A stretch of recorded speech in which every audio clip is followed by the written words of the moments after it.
Hello everyone, this is a Path of Radiance speedrun. After almost every Let's Play that I do of a Fire Emblem game, I like to commentate a speedrun of it. And of course I couldn't do it without the expertise of the speedrunner himself, kirbymastah. Hello, how are you doing? Hello, doing alright. Yeah, glad to be here. We're watching the current record for Path of Radiance, which I got like 4 or 5 years ago. It's about less than 2 hours, I'll just say that much. And glad to be my here clickbait, again. what are you doing? Alright, maybe it's over longer than 2 hours. Maybe. I don't know. We'll see. Maybe Just don't look at the video length. Yeah, it's a short video essay, don't worry about it. Yeah. And I mean, tutorials are pretty straightforward, so we don't really need to commentate there. I guess all you're really looking out for now is level ups, right? Yeah, we've actually run this on fixed growth mode. Oh! Because consistency, yeah. So you're always going to get the same stats. I know there's a little bit of shenanigans with the equipped bands that change your growth rates and stuff. And also like the weapon type you use, but generally speaking, you're going to always see the same level ups. Oh, that's nice. So that the main RNG element is like getting hit and stuff, and like getting put to sleep, miracle, that kind of things. Okay, interesting. I didn't realize beforehand that was fixed growth. That's actually kind of cool. I think this is the only game in the whole series that has fixed growth. Well, Fate's Lunatic kinda does. Like it's random, but you just can't change it. But that's a different story. Yeah, for sure. And this runs on Japanese mode. Japanese and English are considered different categories, but like almost nobody runs English. You'll notice a pattern with me saying, "Oh, we don't. This is really bad in English. This is bad in English," basically. And it's not just a crit forge glitch, although that is a pretty big factor in it. Yeah. I think that's something we might as well get out of the way. You might think that it's like, oh, once you get crit forges, if you know about them, it's probably gonna be trivial. But I've been told that's not the case. It's much more interesting than that. And I mean, at either rate, we're gonna have 8 chapters without it first. Yeah, you're not gonna have forges for quite a while, anyways. And this strat's pretty much a standard like 2-turn strat. Just rescue drop, take drop, Ike forward, Titanic kill boss, go burr. And that's about it, really. Yeah, the only subtlety I noticed is that your unequipped weapons on Oscar and Ike so that they don't counterattack and waste time, which in this game feels especially important because the animation is so long for map animations. Yeah, like, so one of the unique things about this game as a speedrun is that, like, this game, for good reason, gets criticized for being really slow because of all the animations, and you just can't turn off map animations. From a speedrun perspective, that makes it interesting and annoying at the same time, because that just adds a different element of things you have to optimize, because you have to, like, take into account, I want to use Shinon because he doesn't counterattack, because that costs time with animations and things like that. Or, I want to make sure I try to maximize my crit rate, so I lower my chances of needing a second hit because of animations and things like that. It reminds me of something like FE4 planning, where you're like, that's interesting to think about and plan out and theorize. You're like, oh wow, you're not attacking here in a speedrun, that's interesting. But still, running it is kind of miserable sometimes because of those long animations. Yeah. And these enemy stats are random here. We do want to try to get like as much experience as possible, because he does want to hit an important experience benchmark by the end of chapter 7. We'll get to that later. Yeah. He sometimes can't double these Myrmidons, so you kind of have to sort of improvise. It's based off of whether he runs them or not. I mean, doubles them or not. Oh, they're weight down or something. Because, damn. Yeah, I think I like barely misses doubling benchmarks, so like if they roll lower on speed or strength, then he can double them sometimes. Yeah, we're on normal mode, right? But this is normal difficulty. The speedruns are typically done on the easiest difficulty. I'm not sure why, but I'm not sure why that Path of Radiance is done on normal. It's just kind of been that way. No one's done an easy mode run, but I don't know if it will really be much different anyways. Yeah, because this Japanese version has normal, hard, and then Maniac. And then Maniac was cut from the release, and then the English version has an easy mode instead of Maniac, right? That's basically it. Yes, that's true. So like Japanese is the easiest. This is the easiest difficulty in Japanese version, which corresponds to normal mode in English. Yeah. So if there were an easy mode speedrun, it would have to be on English. Difficulty modes in Tellius are always very confusing subjects to address, especially because Radiant Dawn is like the opposite thing. Like half the time I have to correct people in chats about it, but I also don't blame them because it's like really confusing, and they're just, as you said, kind of the opposites. Yeah, I'm assuming there's nothing that can really go wrong with Titania, right? I think she has near 100 hit on everything. Pretty much for the most part. She's just kind of one-running everything with an Iron Axe or Steel Axe. We get a Speed Wing here. We're gonna use it on Titania because she actually needs it to double the boss in the escape map in chapter 6, I think. So, oh wow. We're not using it yet though. So, fun fact, Shinon is going to be very useful because he has Provoke, and he can't counterattack. I thought it was because he was very good. That's the impression I got from my Let's Play, but you're the expert here. Imagine just dumping all of your stat boosters into Shinon and training him to level 20. Who would ever do that? Couldn't be me. Couldn't be me. But yeah, he's just going to be a really good bait because like he doesn't counterattack. Okay, but hear me out. I guess Provoke is like extra bait because, you know, if you don't want characters to counterattack, you know, you can just unequip, right? Mm-hmm.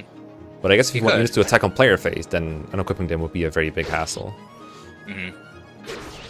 Yeah, Shinon's basically just being bait in the back, making sure that Ike doesn't get surrounded while Titania clears the path forward here. And Gatry is just going to visit the village in the bottom right for the elixir. I think this is like the only elixir for like the 2/3 of the game. It's the only elixir you get for a really long time, and it's actually going to be pretty important. Yeah, just off of memory, I think Raisin might come with an elixir, and that's chapter 18. That's the only one I can think of. That sounds right. Mm-hmm. Yeah, elixir's super nice. I mean, every game you can do with Throne Raise anyway, but elixirs at some point are just such a lifesaver for strats that don't rely on RNG manip, because you don't have access to the seeded RNG in this game, unlike in the GBA games, right? Yes and no. So this game can be manipulated similarly to the GBA games, but it's based off the system clock, and there aren't any like tools for manipulating this to make it easier. Also, nice crit. Yeah, I was gonna say like, nice manip from Marcia. There hasn't been like a manipulated route. It wouldn't be that different, I feel like, from the run you see. Like obviously you'll see more crits and stuff, but I'll get into like what might be different if we were to rig it. But like there just aren't any tools for it at the moment to make it easy. But then, like, unlike the GBA Fire Emblem games, you could feasibly, like, kind of segregate manipulation from non-manipulation, because it's based off the system clock, so you could do, like, a real non-manipulated run, because you're not always starting on the same seed. But, wonder if that will ever happen. I think this map is kill boss, right? So you're trying to get Titania there to the boss, and maybe get the hand axe as well? Yeah, we want to talk to Marcia, get the elixir with Gatry, and kill the boss. That's a little bit of speedrun technique there, to swap the Gatry quickly. And the boss, this is actually one of the maps where Titania doesn't have the best hit rates. You just saw right there, if you were quick, you saw her have 85 hit on the boss. I think that's the worst case scenario, because it depends on biorhythm. Oh, yeah. She could have 85, 90, or 95 hit, I think. Wait, depends on biorhythm is random in this game. Oh, yeah, completely random for like chapter to chapter basis, or once you know your biorhythm at the start, you know it for the whole game? This is a bit of a trivia thing, but... Yeah, I know it's random when you recruit. I'm not sure if it changes every map for the units, but it is random for the enemy units, so it kind of is random anyways. So, yeah, not much you can do about it. And if Titania misses, then you just reset. Oh, yeah. I guess it's so early, you might as well. Yeah. Oh, interesting. So this chapter is kind of snazzy, because we did a kind of a shove train to get Shinon up forward, because one, he doesn't counterattack, so that's the time saver, and conveniently enough, the boss will attack him at 2 range, which is enough for Titania to finish off the boss for us. Yeah, that soldier attacking risk is important. That soldier has a random chance to attack Ike or Gatry instead, depending on the soldier's random stats. If he does that, then the Myrmidon will attack Riss and kill Riss, and that's run over. Yeah, it's really dumb. That happens way more often in English version, by the way. I don't know why. It just happens a lot more often in English. So like your runs will die a lot more frequently in English version here. I'm not really sure why, but I assume it has to do with the enemy stats being lower overall in English version.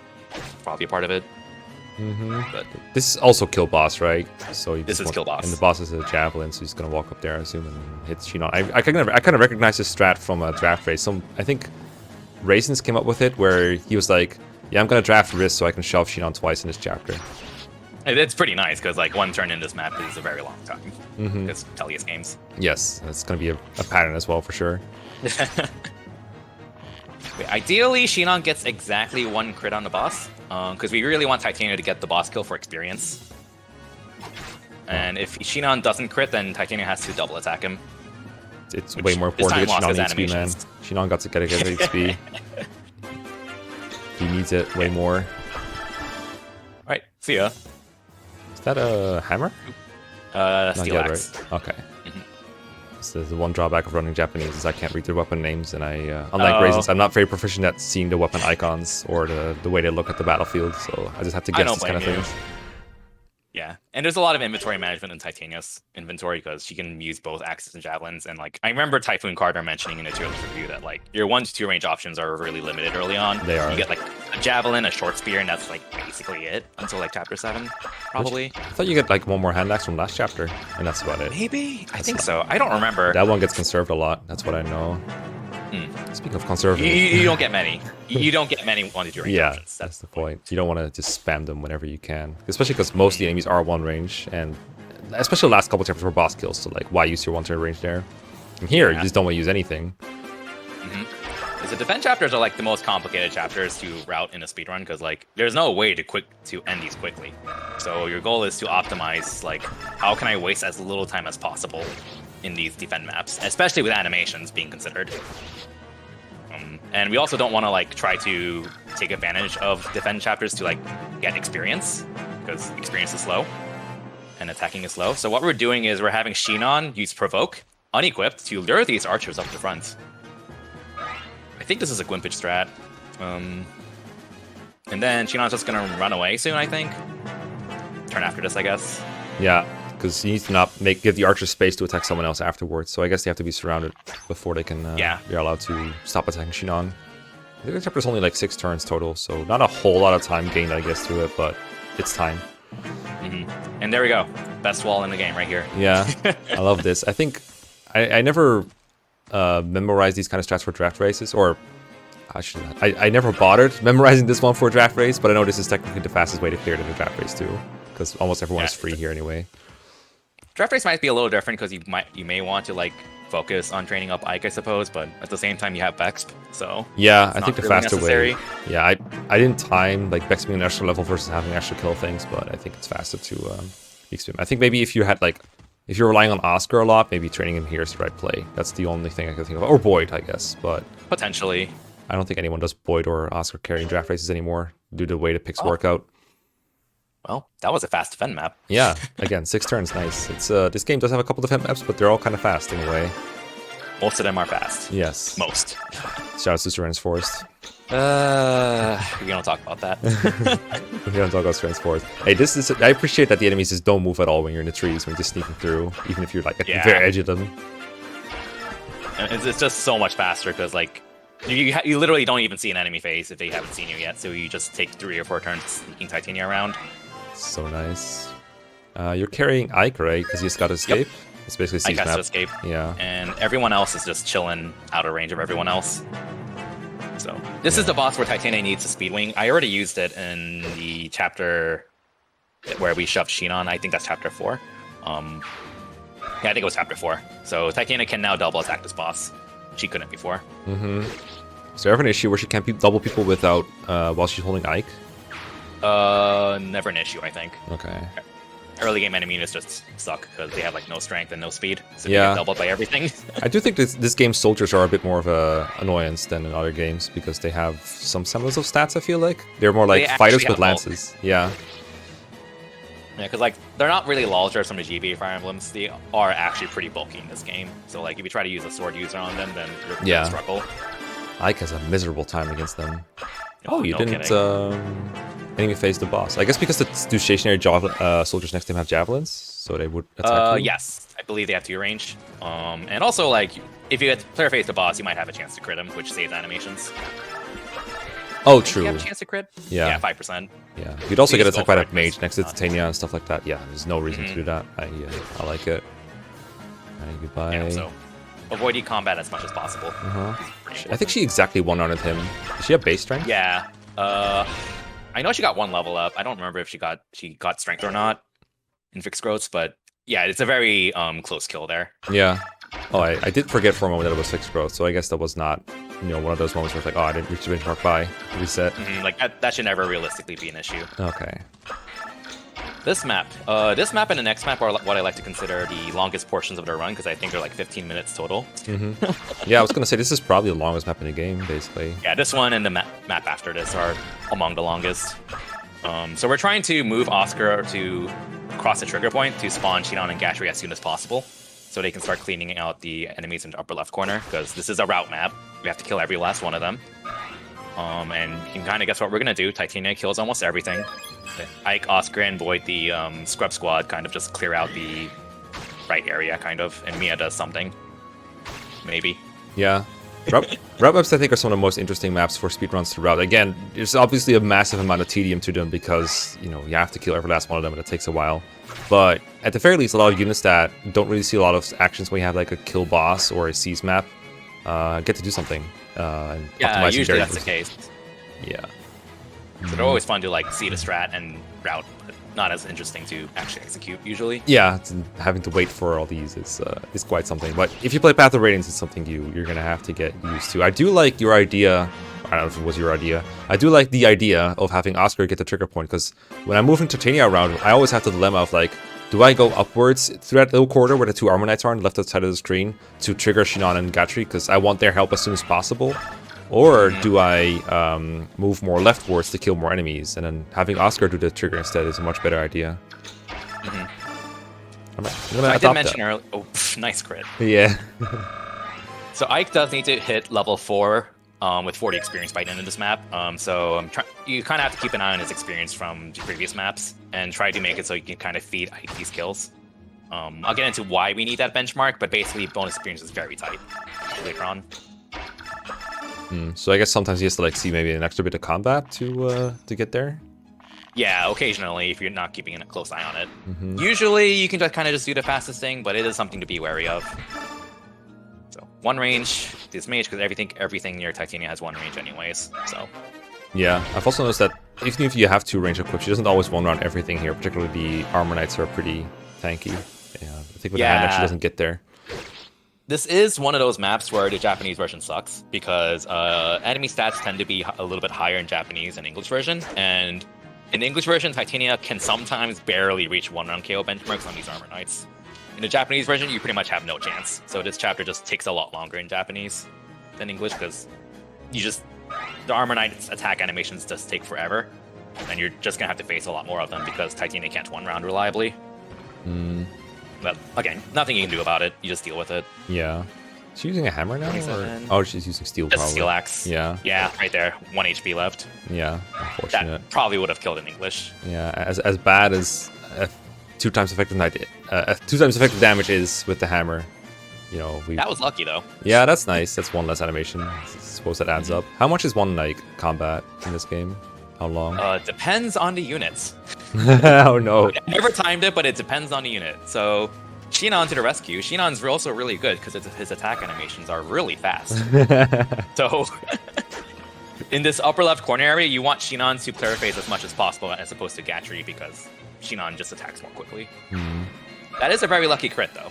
Yeah, you're getting some good luck there. Why is Shinon in that position? Because I think he baited like 2 enemies that just didn't counter and didn't do anything. Is it there for Gatri to kill afterwards? I think Gatri's going to block the choke soon. Yeah, that's if I remember correctly. I thought. Okay, kill the thief because he doesn't attack you. And you just pray that you don't miss. Titania can sometimes one-shot that thief. If she doesn't, then you just cry. This is depending on the thief stats, right? Because Titania stats are not random. Makes sense. Has this game ever been run in like random mode instead of fixed mode? I vaguely recall some RNG was in it before. There definitely is. I don't think it's ever been seriously run on random growths. I do feel like if someone were ever to do a random growth speedrun, it would probably be a manipulator run anyways, which hasn't been done yet. Because like if you're doing RNG manipulation, you might as well do random growths and break every level up. Oh yeah.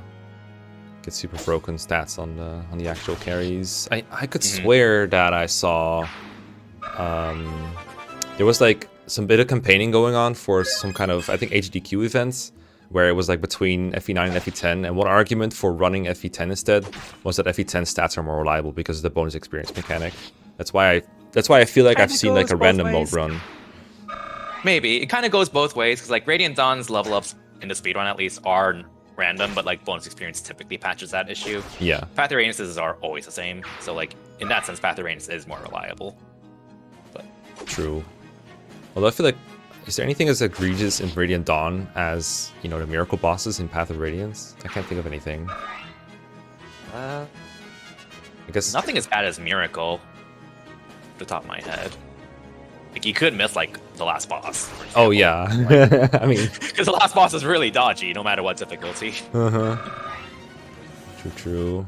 Oh, the soldier's stationary. Okay. Get out of here. That was actually pretty fast. It's pretty fast. Yeah, I mean, like, yeah, chapter 7. It's actually not that bad, all things considered, because usually this map takes like 20 minutes casually or something, maybe an hour. If Easily, you don't know yeah. what you're doing. Depends on how experienced you are, of course, and how willing you are to have to take and kill everything. Because in casual play, this is where you really get a lot of XP on someone like Ike or Boyd or Soren if you want to train him. If you don't use this chapter as an opportunity to train those units, then you're never really going to catch up to what you want them to be. I'm kind of a big Boyd fan. Ooh, nice crit. I've been like doing Boyd carries casually recently, and he's just so fun to train. He is insanely fun. Yeah, especially if you give him Colossus, because it's funny. I think units like Boyd, if they get going, it's just a really good unit feel, because one-shotting is one of the best ways to instantly get good unit feel, you know what I mean? Oh, we have 1 to range here, right? Please tell me we do. Okay, good. I see a Javelin. Javelins look so weird in this game. You're like, oh, that's... Yeah, they look about the same, I think. They're like it's massive like a triangles. Giant triangular, yeah. It's like a giant triangle for whatever reason. Yeah, I don't know why they copied the 3 houses designs for those. That was the worst idea. Yeah, this chapter went pretty well, honestly. Like, I got some crucial crits in general that saved quite a bit of time. Because a single crit saves you a double attack and a night animation. There you go. Oh, like that. I was going to say, I like you say I said good in general, because I think you got 4 crits on separate armor knights. Yeah. Like, this was a very lucky chapter in general. Like, it's like probably like 5 seconds of time save or something per crit, but that adds up to quite a bit. Especially in a run that's like really scripted, despite the lack of manipulation. Because like everything's mostly the same for the most part. Yeah, because the whole way you go about routing is just find out, okay, what sequence of moves gives me the best reliability to get a good time, right? It's not like you change you only change depending on what happens very often, unless it's like, oh, I missed the boss kill, guess I'll get an extra attack in here or something. Oh, Bex, finally. Yeah, we're gonna Bex Ike up. We equipped him with a Night Band because we want him to get defense. I think it's 14 defense, 12 defense. He needs to hit 12 defense in chapter 11 for a AI manipulation later on. That's why we have the Night Band on him. Nice strength. But yeah. And we also just kind of want to be buff because he's gonna be soloing the bottom part of this map. This is a defend map coming up. So we're gonna kind of do a setup where you kill everything, all the Cavaliers in the bottom area, and then you kind of just block off the other 2 choke points with archers, basically. Yeah, make a similar setup to the previous defend, where we're like, you know, I'm gonna get attacked a couple of times just so I can sit still for the next couple turns. I would also like to make clear that like I wasn't the runner who put this route together. Like I came into running this game after like the core route's been put together. I know like Gwimpage and Don did a lot of work on the route you see. I made a lot of improvements on top of it, but like what you're about to see, I believe, is a Gwimpage strat that he came up with, which saves like 20 seconds or something compared to just soloing Ike and having him base tank everything. Yeah, this is the defend map. The I don't give a shit method. Yeah. That's fair. I think for draft races, I usually do the I don't give a shit method, which is just deploying only Ike, putting him on the square with his weapon unequipped, and just getting attacked every turn. And I think I never bothered doing this that we're seeing right here, where Ike is probably going to kill like all the Cavaliers with 1 range on any phase with the Regal Sword. Because I wasn't sure if it was faster, but if it was slower, it would probably be by a lot, if you know what I mean. It can go wrong if you do it wrong, if you don't plan it out altogether. Whereas the face tank strat is pretty, like, no matter how dumb you are. It works. Yeah. But I think like the Cavaliers just move every turn if you don't kill them, so they just cost so much time if you leave them alone. So you're best off just killing them as soon as possible. Yeah, that's the other reason I didn't bother, because I feel like, yeah, sure, there will be some turns where the Cavaliers are gonna Canto all the time, like attack Canto and someone else attacks instead. But at some point, I thought it would be so clogged that they would stop being able to do that, and it would like not be faster overall. But I never really timed that kind of thing because it's so boring to route and time all that stuff over and over. Yeah, I wouldn't really blame you. So I think that's a 1 to 2 range Cavalier, but there's another Cavalier blocking the 2 range spot, so Ike just kills it at 1 range. So very convenient. That is really nice. If there's one left after this, I guess that's whatever. It's one, but I think he's gonna kill them all, right? I think he kills all of them because we've already killed the 1 to 2 range ones. Like we cleared phase 1 of them, then the other one died on 1 range just now. And it's nice because Ike wants XP anyway, so might as well use these kind of opportunities to train him. I mean, Real sword pretty good. Go ahead. Oh, that's all I had to say. Okay. I was gonna say, you know, it's not like XP is hard to come by if you want to have it in a game with bonus experience, but this way we don't have to, like, I guess at some point he's probably gonna have to be Bexed a little bit further, but it saves a little bit of time in the base, not having to Bex him up, instead killing enemies that already saves time. Like, if we need to kill enemies with someone, it might as well be someone who we're going to backsp anyways. So Yeah, there's no point in killing him with Oscar. Like, as good as Oscar is in casual play, or as bad as he can be sometimes, there's no reason to train him. You only, like, for speedruns, you only really need to train 1 or 2 units, generally speaking, and everything else you can do with units that join with high bases, generally speaking. Yeah. Typically, you only have, like, 1 or 2 carries. In this case, it's going to be Ike and Marcia. Spoiler alert. Oh, no. Run ruined. And now we're just kind of adjusting our walls so that enemies attack as little as possible. Yeah. I appreciate that Soren is holding off most of the enemies by himself, and everyone else is doing the other, like, 10 enemies max. Yo, Soren fights like 10 men, just like Devdon. Soren is holding off Ilyana all by himself. What a champ. Oh, this is the ideal point where you can just mash and turn without having to do anything. How great. Yeah. And we also even, like, we lured that knight forward because that archer has a longbow, but now that archer can't shoot anyone, so... Oh, great. It just works. Having 1 knight animation is faster than 1 knight and 1 longbow animation, so... For sure. It just works out. I think the archer could technically attack someone if he could shoot through walls in this game, but I think he could attack Ike. Yeah, he could attack Ike if he could shoot through walls, but he can't in this game. Actually, there was a recent post by a friend of mine, Aggro Incarnate. I don't know if it goes for longbows, I love that guy. But he said that if you have the the long range tomes in chapter 18, the one where Tanith joins, apparently it takes more tiles for them to shoot through a wall. Yes, exactly. I don't know if you saw the post as well, and that's why they can't sometimes hit you. Apparently. Yeah, I've known that, but I don't know the actual calculations for it. It reminds me of terrain bonuses. I don't know if we can really talk about it in chapter 18. I guess 18 is pretty long, so we'll probably be able to make a more visual example of long. it. We'll have time to talk about it. Yeah, it's kind of hard to point out because you never check enemy ranges in the speedrun, of course, so it might be difficult to visualize, but we'll see. I was gonna say I do know. I think ledge is also a factor into that in Raining Dawn. I believe. Yeah. So, like you have like less meteor range with Khalil if we're trying to attack below a ledge up to the boss in chapter 3.9, for example. Yeah. I don't know the exact calculation again. I just know it affects your range. Yeah. It's weird because with a ledge, there's usually multiple routes to get there. There's multiple ways to get through, like to count 10 tiles to the boss. You know what I mean? So that seems very difficult to quite do that surmise. If you're below ledge. Anyway, that was chapter 8. I want to say. Yep, that's the 2 longest maps in the game. So this is where we're selling a bazillion bands, because in the Japanese version, we really need money. Like, really badly. Forges cost double, and we're using the crit forge glitch, where you can, if you have a 5 crit weapon and you underflow to -1, that underflows to 255 crit on Titania's Slim Lance. Which is the big difference between Japanese and English, and does change the route a decent amount, but it's not as much of a game changer as you'd think, because if you speedrun this on English, you just give her a Steel Forge instead, and it does the same thing. But the downside to the Japanese version is that money is really tight. If you want a comparison, we just had to sell like almost every single band in the game to afford forges, and we can't even cap out every javelin forge in this game. The English version sells literally nothing, and it can afford to cap every forge it makes and still have money remaining. So, like, that's actually a pretty big deal, because Japanese version has like less reliability with javelins, because 1 to 2 range is a lot more important than 1 range, turns out.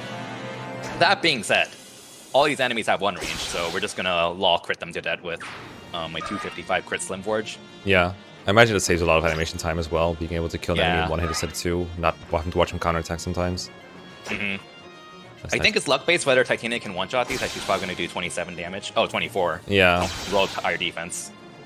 It's like, there is a bit of luck involved with like hoping the knights roll lower HP and or defense, so usually Titania can one-shot them, but it's not always going to happen.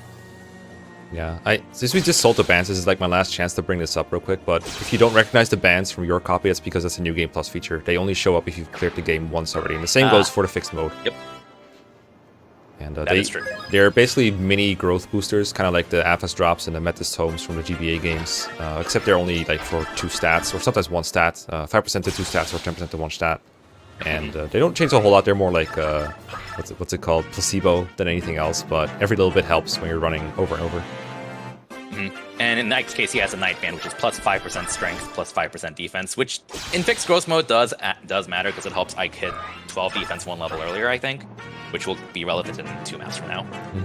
So in this map, we're pretty much just bottlenecked by Marcia, so we kind of just have to chill with Titania and take it slow. So our priority is to not have Titania low turn, well not low turn count, but we don't need Titania to get to the boss ASAP. We just need her to kill everything while avoiding animations, because we don't care about turn count, since we're bottlenecked by Marcia anyways.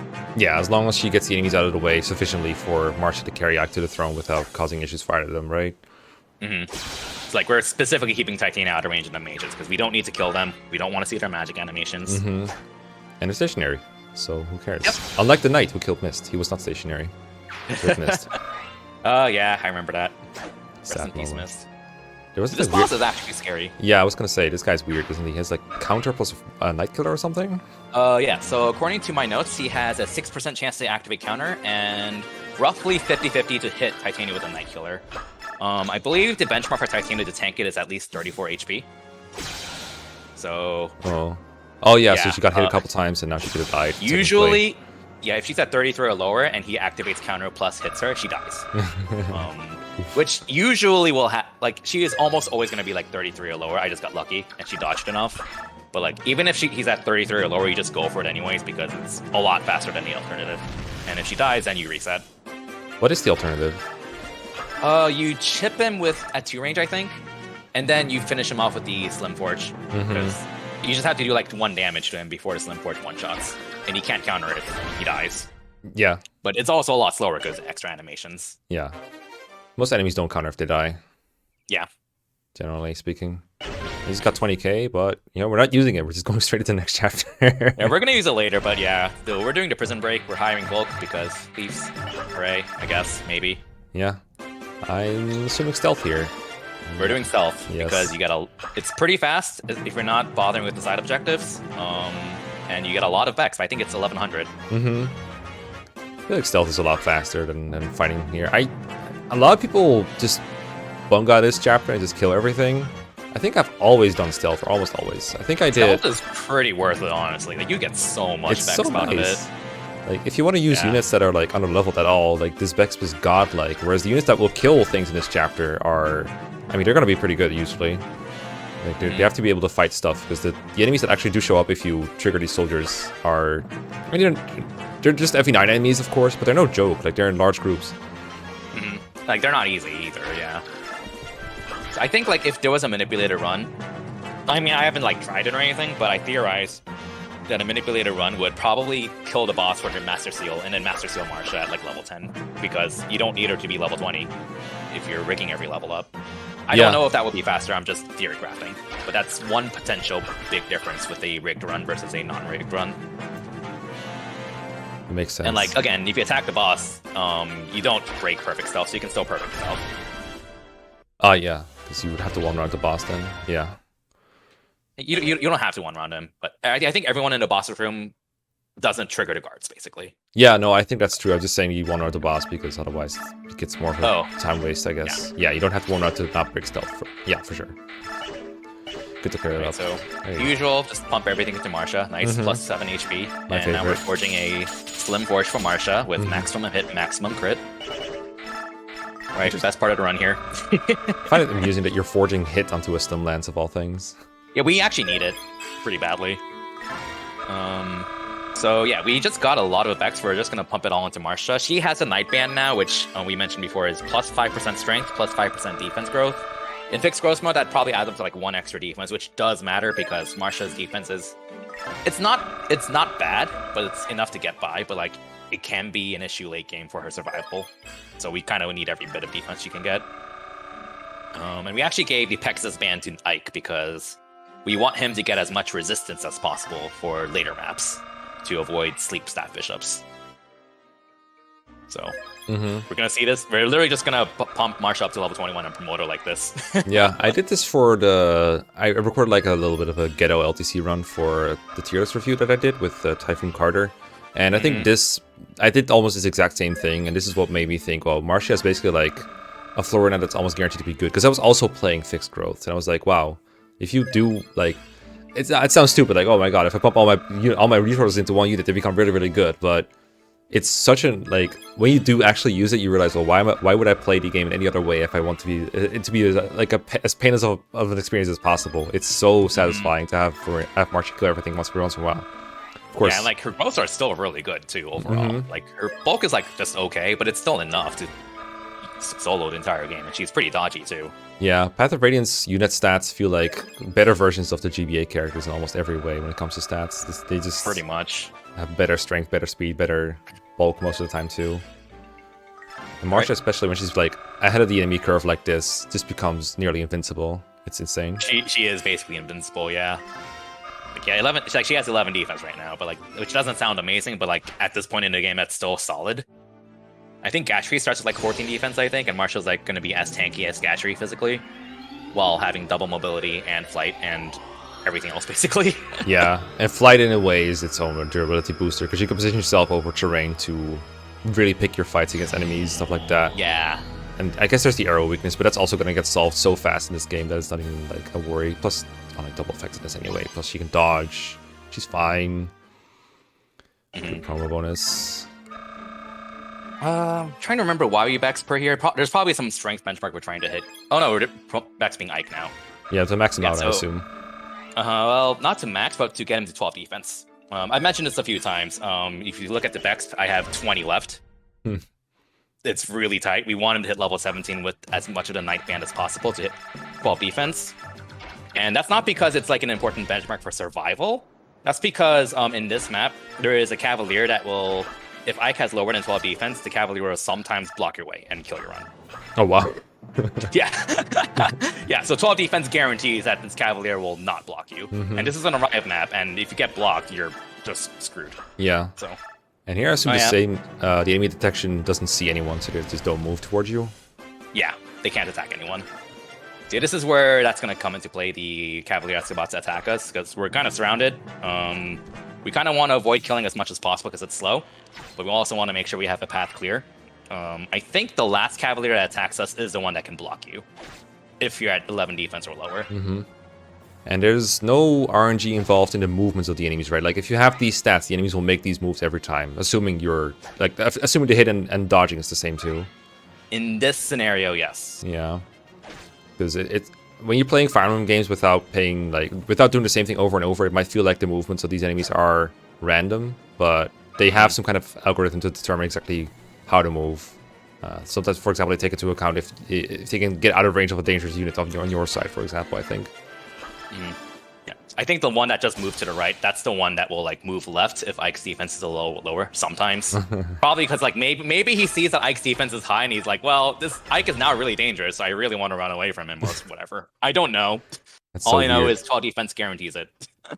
So just so I don't understand this properly, it's not about whether he'll attack Ike or Marcia, but it's about his movement after he attacks. Yeah. Wow. It's a movement after he attacks. So specific.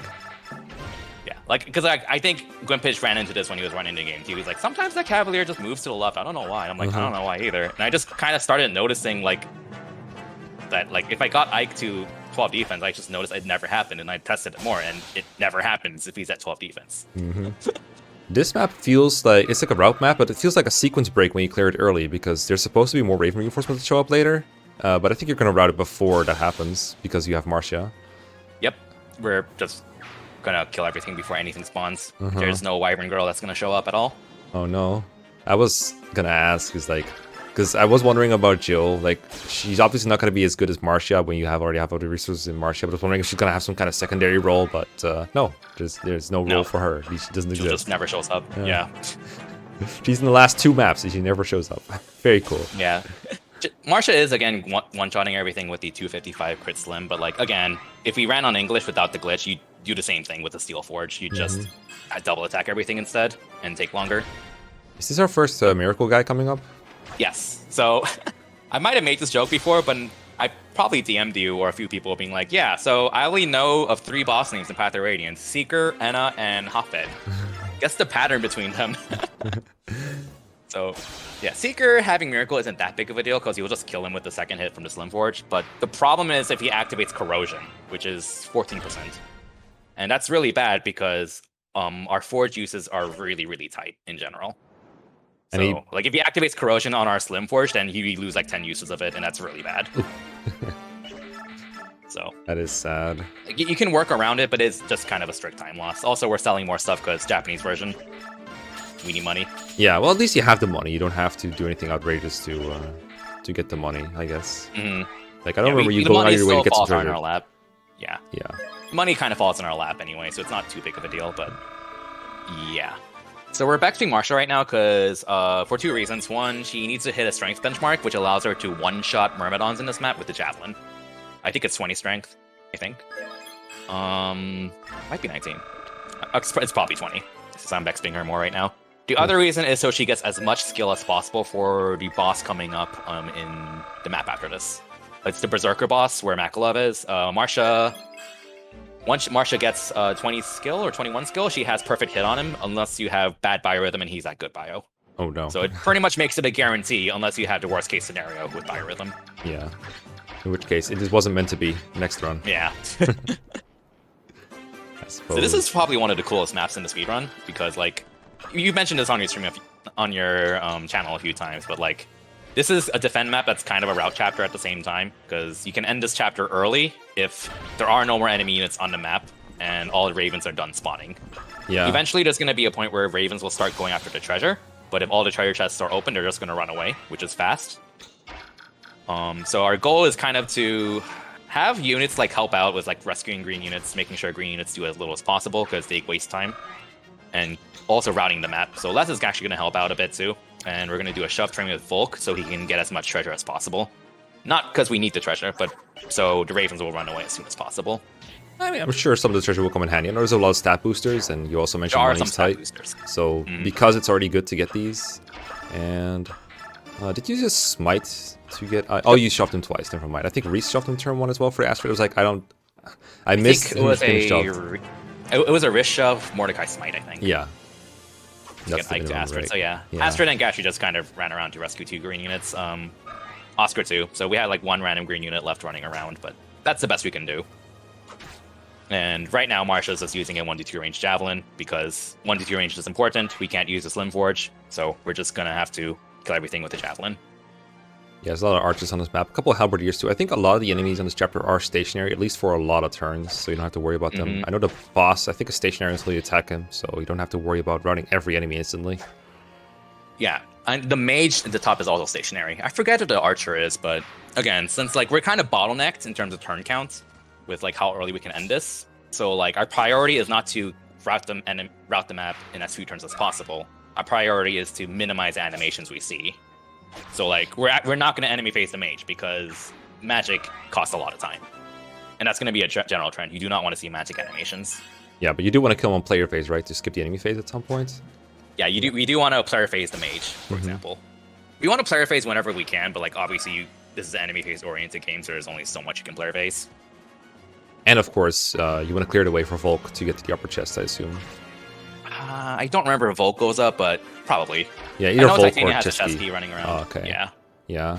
I remember Cheskys in this game are quite interesting because a lot of like FE7 normal modes, for example, they'll like hand out like every chest room is guarded by a knight holding a chesky. Basically, it's like, here, go take this treasure.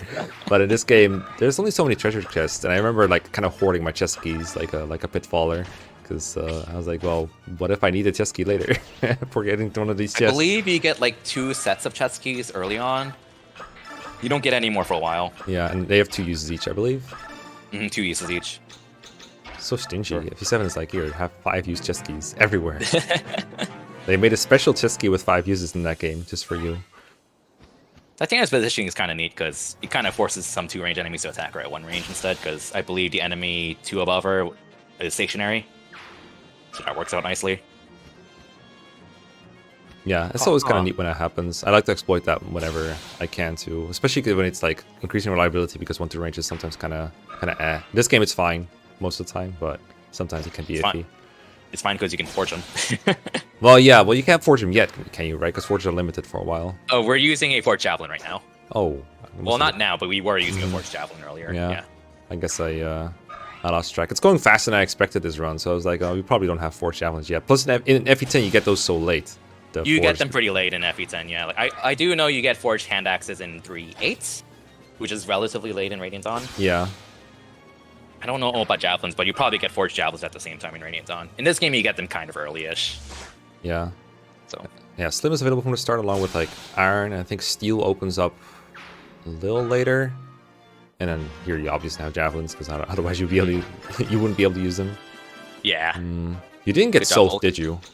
We did not get Soth because it's a cutscene. Can't you We skip probably those?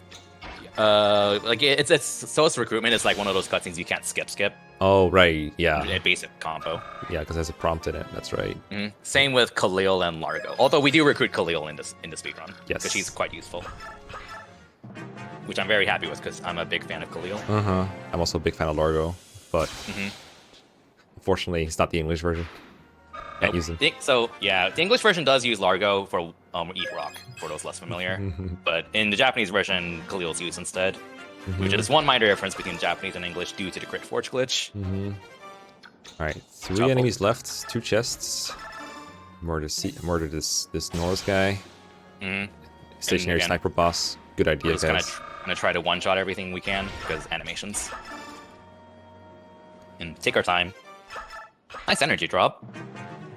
Yeah, I wonder who that will go to. I think it goes to Ike, actually. Maybe. Because, like, Marcia's already almost capped strength. What is she at, like 20 strength? Her strength caps 23. So yeah. Fast. Did she get a drop, or is this all meat? All I natural? think Marcia got an energy drop earlier. Maybe? I don't remember one. I know. Oh, actually, from the Raven chapter before this, there's a bunch of stat boosters. There's probably one in there. I know she got 2 Seraph ropes. Yeah. I don't remember if she got an energy drop. Alright, by mage, and that should be By last mage. enemy. I think there's like one set of ravens that spawns, but like, Yeah. just gonna keep ending turn. They appear on the map and they're like, actually, we're the fuck out of here, bye. Oh, there's no treasure left. Like, let's GTFO and just keep ending turn. Alright, there we go. They're commanded by Nasala, who's standing right there, telling them to get the treasure, and they're like, no, we're out of here. This is too scary. There's a big scary redhead horse and a maniacal Pegasus Knight with pink hair. I can't do this. These red and pink haired folks are really dangerous. Okay, so this is one of the maps that's quite different between Japanese and English. So there's a house in the upper left corner that we're going to visit with Marcia with the Vantage Scroll. And that's actually really important for the Japanese version because one of the biggest benefits to the crit forge glitch is that we one-shot everything. Or a lot of stuff at one range. And if you combine that with Vantage, that saves a lot of animations and helps our survivability. Because if you activate Vantage and just one-shot an enemy before they can attack you, then you're saving time. I timed this. I made like a giant chart, like timing like how much time Vantage saves on average per map.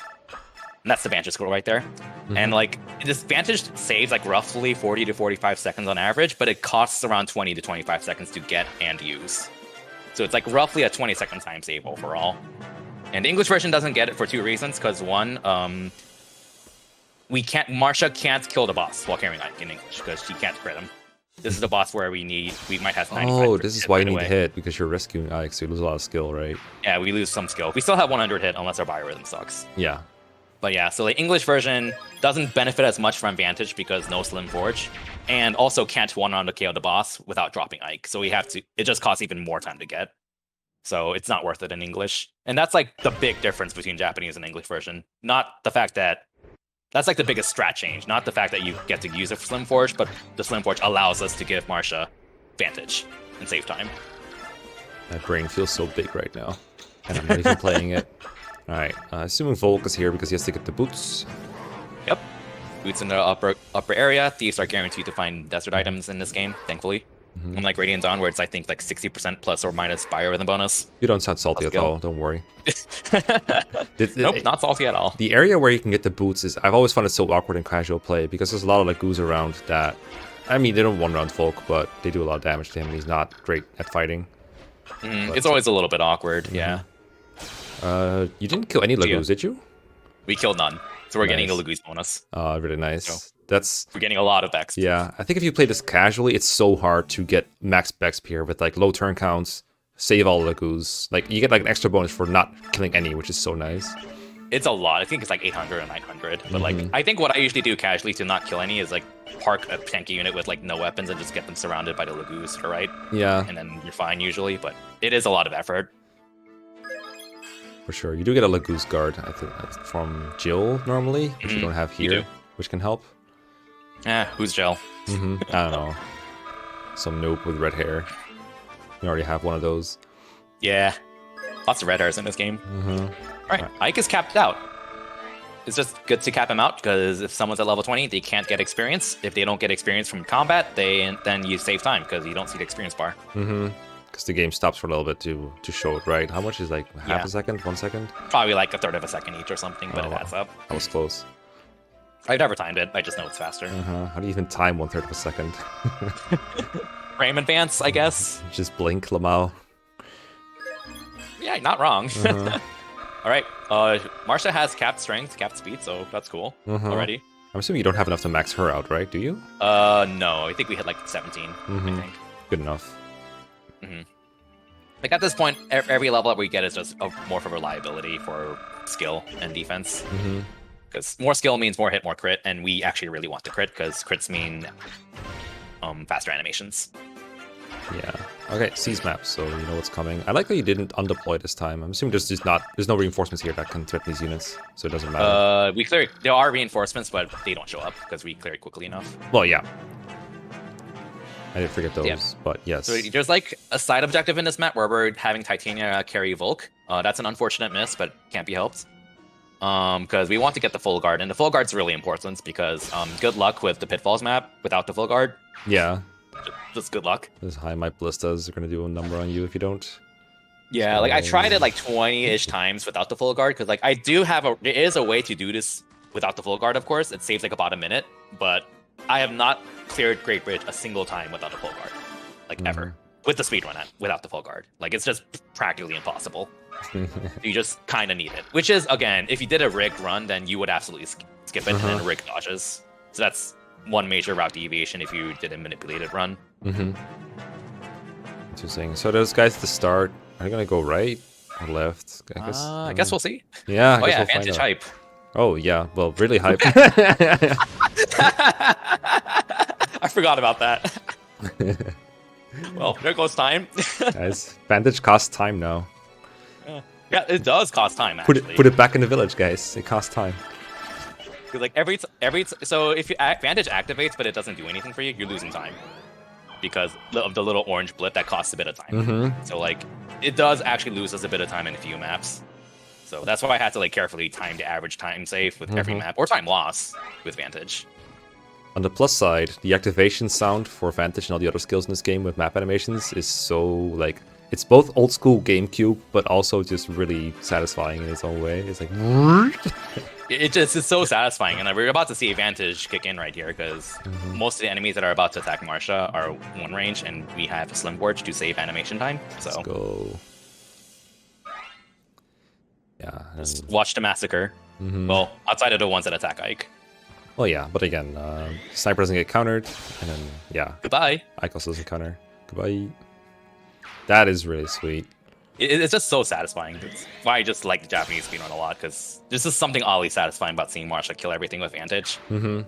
Yeah, but again, if it was English, you just have a Force Steel to one shot or one round them, right? Yeah, the strat is exactly the same in English. It's just slower because you can't kill anything before they attack you. You just use a Slim Forge. I mean, a Steel Forge. Actually, fun fact, it's interesting that you brought that up, because in the English version, the other difference is that you would give Titania a Killer Axe instead of a Slim Forge, just so she has chances to crit. But the actual overall map strat is the same. You just give Titania a Killer Axe. Yeah. You get that from Makalub's map, and that's it. Yeah. So. I'm assuming either Titania has a key for chest key, or she's gonna like break down the door with an actual attack. I think she breaks the door. And this boss drops a spear, which is a pretty important weapon, because I think it has one more might than a forged javelin, and that matters a lot. Yeah. Yeah. If you remember from Typhoon Carter's tier list review, enemies get really bulky in late game, and it really shows. Yeah. I find the spear in casual play is kind of tough to time when to use it, because it feels so limited. It's like 50 uses in all these games. Yeah. And it's like, I don't know when to use this. It's hard this. to use casually, because he's like, I don't want to use it because I Yeah. want to hoard it. But What like, if I want to use it later? I should use it. And then like, I also just don't want to bring it, because I generally just want to have javelins. It's also going to have more uses. So I want to, you know, if you're doing like a giant enemy phase. It's weird. Oh, it is going to Ike, that energy drop. Along with a pure water or two. So we're getting pure waters for both Ike and Marcia, because we're going to need to dodge sleep staves later on, and we might as well do it now. We're going to get a Slim Sword Forge for Ike, because killing everything in 1 hits faster than 2 hits. Mm-hmm. Again, English version would just give him a Steel Forge instead of a Slim Forge. Same thing. Uh-huh. Ah, the Saren's Forest arc. So Saren's Forest. route Here we time. go. Yeah, so this map can go wrong pretty badly depending on how unlucky you get with your Javelin Forges. Because, like, again, uses on your Javelin Forges are really tight. If worst case scenario, if you don't crit everything and you don't one-shot everything possible, then you need 26 uses of the Forged Javelin. Javelins have 25 uses. Ooh. So, like, usually it works out. But if it doesn't, that's very bad. But you just go for it because it's faster. And, like, not common to happen in the first place. No, because you're fighting like what 20 enemies per map here. It seems not too bad. As soon as she has a chance to one-shot Myrmidon still with the javelin. She does. Myrmidons can roll lower HP or defense, but she can one-shot them. Yes. If she doesn't, she has a chance to crit, which again is another benefit to the English version because I don't think we forged max crit on this in Japanese because we can't afford it. English version can afford it. I see. So that's another benefit to English. Basically, anything involving javelins is better for English than Japanese. That just throws me off every time, I tell you. Whenever it activates, I'm like, wait, what? And the enemy survives and I get to attack. I'm like, wait, what's happening? Am I getting doubled here? Like, what the hell? What's going on? It's so weird. Hi, sniper. I'm pretty sure I've seen the sniper crit Marcia before. Oh, they do have crit bonus in anyways. English, but not in Japanese, right? Correct. Same for Berserkers. Well, maybe I'm thinking of English. Maybe I'm thinking of English where he crit her. Might be it, because Marcia does not have terrible luck, so it'd be pretty hard for an enemy to get crit on her without the crit bonus. Her luck's like just kind of okay. It's enough to not have crit on generics. Mm-hmm. And everything's gonna die, so 2-turn. Yeah. I remember for draft races specifically, I never really cared about this map because it's pretty easy, but there's a little bit of terrain in the way that makes it super hard for someone like Oscar or Titania to get the 2-turn clear, whereas there's like Flyers a can lot get of there. mud in the way. Yeah, it's hard to see because it's literally dark, but it's there and it's super annoying. I also remember this chapter feels like it's ambush reinforcements that come later because the game doesn't quite scroll to the reinforcements, so it's kind of like it kind of shows that they come, but if you don't scroll down to check yourself, you're probably gonna miss them, and then someone dies to a killing edge. Oh yeah, I think there is a Myrmidon that spawns at the bottom area with the killing edge. Yeah. On turn 3, which is why it's important to do 2-turn this because Yeah. extra reinforcements are really bad, especially in a game with animations. Yeah, I imagine that's one reason why the Forge numbers are so tight, because you do actually face the consequences of those reinforcements if you miss out there. We got a Killer Lance on Marcia, which is pretty nice, just because like Slim Forges are really tight, and we kind of want to Killer Lance for high crit chances later on, because their Slim Forge isn't going to last forever. Isn't this the chapter where you would normally deploy Mordecai to smite Marcia further? I don't think so. Might be thinking of a different one. If we deployed anyone else, then more enemies would have moved. Yeah. They can reach Mordecai. Yeah, I understand why you wouldn't do it here. I just swear that there was like something about like this Lagoose can shove Marcia, but not Jill, specifically for this chapter. I guess it was an LTC thing. Might be an LTC thing, because like you can see Marcia being like only 4 tiles away, so I can see how like a smite strat would make a difference with an LTC. Yeah, but smiting her twice, that's curious. I never really thought of... Huh, okay. Well, I it works think out. Leth can shove Marcia if she's transformed. I don't remember. Someone in the comments will know. So someone will know. Yeah, someone will know. Yeah, So this map. Yeah, when you said longest maps in the game, I was thinking of this one, personally. This is up there. I think it's like 7, 8, this map, and Eat Rock. I think those are the longest maps in the run. But this one got a lot shorter. So the original strat was basically have Marcia fly in the corner and have Ike just tank everything in the upper left corner.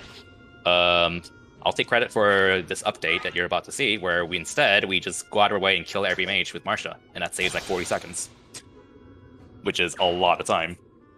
Because magic animations are really slow. As demonstrated here.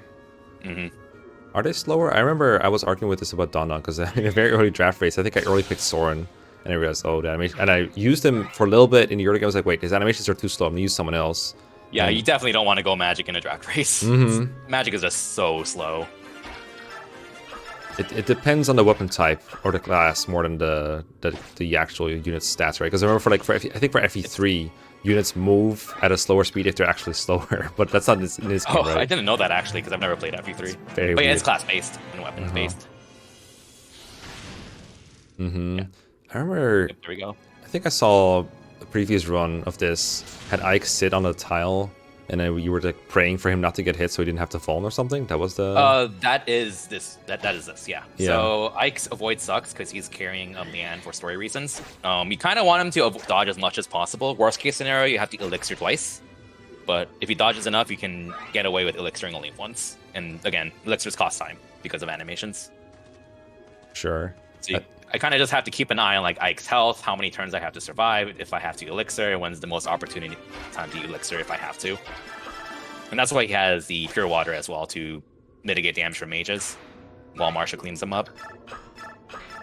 Yeah, because you can't enemy phase them because Ike is always going to be somewhere there. You can't pick up Ike because he's carrying Leanne. It's the main difference. Yep. I think this is the chapter where you're usually out-leveling the enemies by the biggest margin. So your units are promoted and they're not, and then you have all these super bonuses as well to make this chapter completely trivial. It's kind of a... It's more like a survive boredom chapter than a survive the enemies chapter. It kind of is. Like, I think in my two most recent casual playthroughs, I just send Void to the bottom right corner with like Vantage, and he just kills everything with the hand axe. It's pretty funny. Especially the mages, because like he one-shots them, so it works out. Yeah, and the chapters after this, not 17.4, but 18, is a huge difficulty spike, especially in Maniac mode, because the enemies gets, like, I think all the enemies are promoted.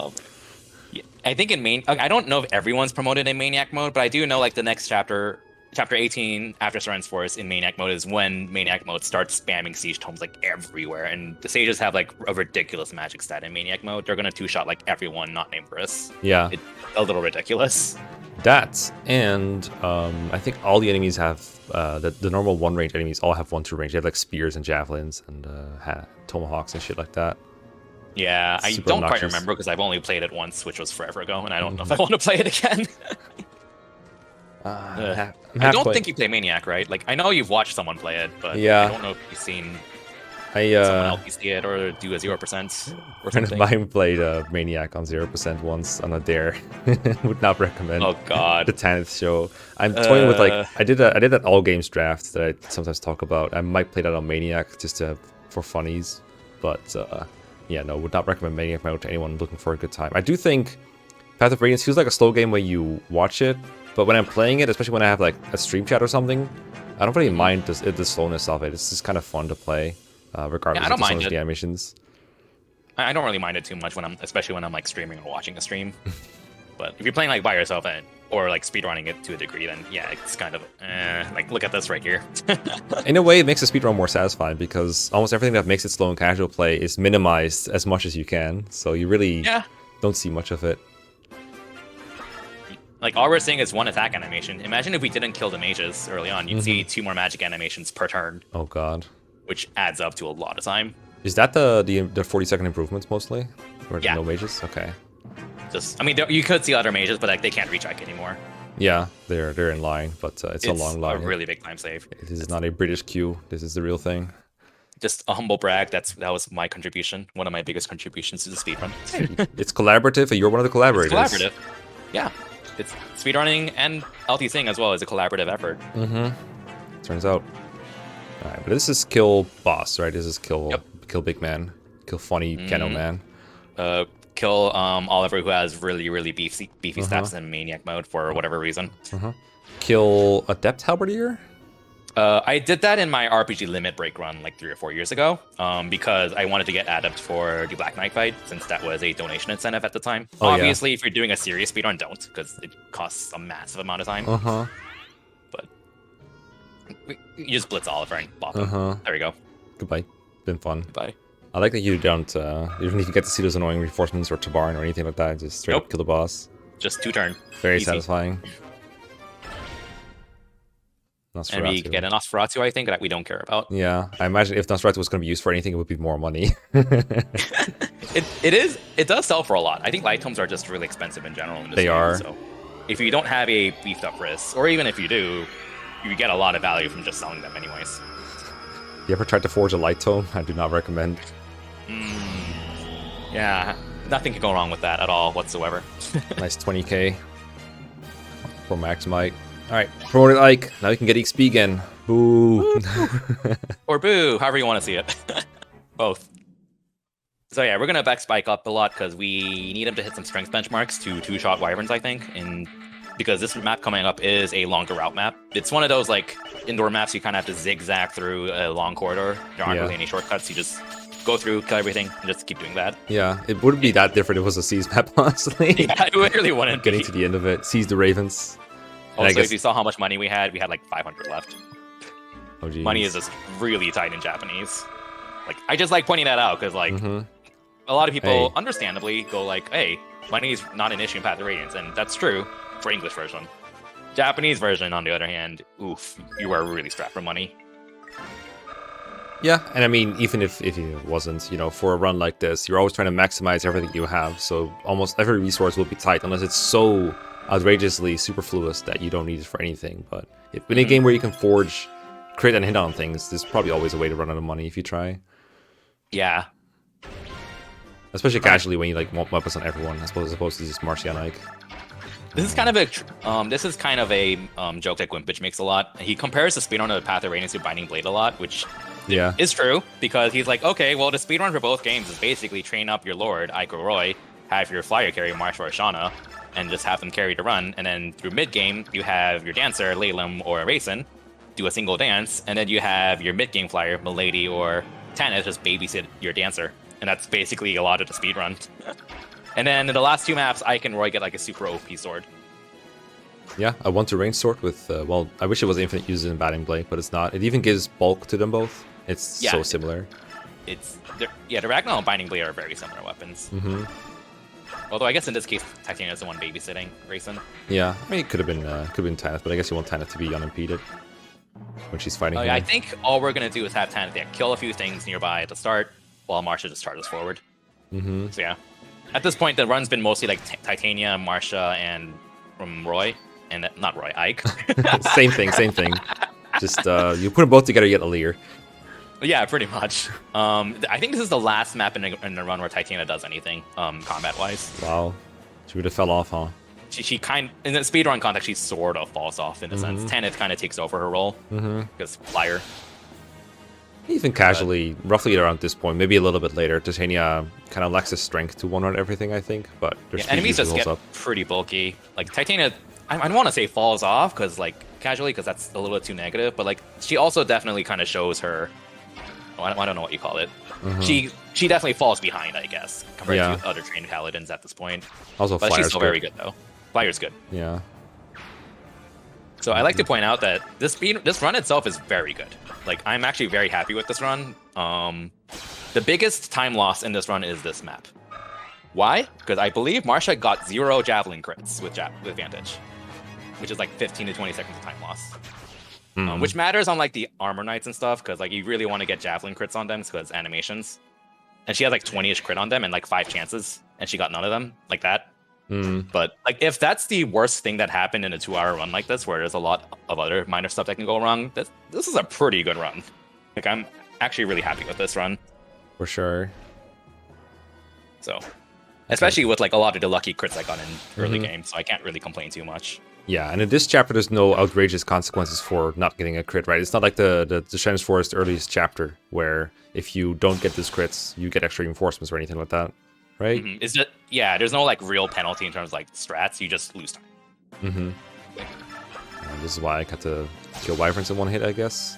So yeah, he needs a strength benchmark to one-shot them with the Slimforge.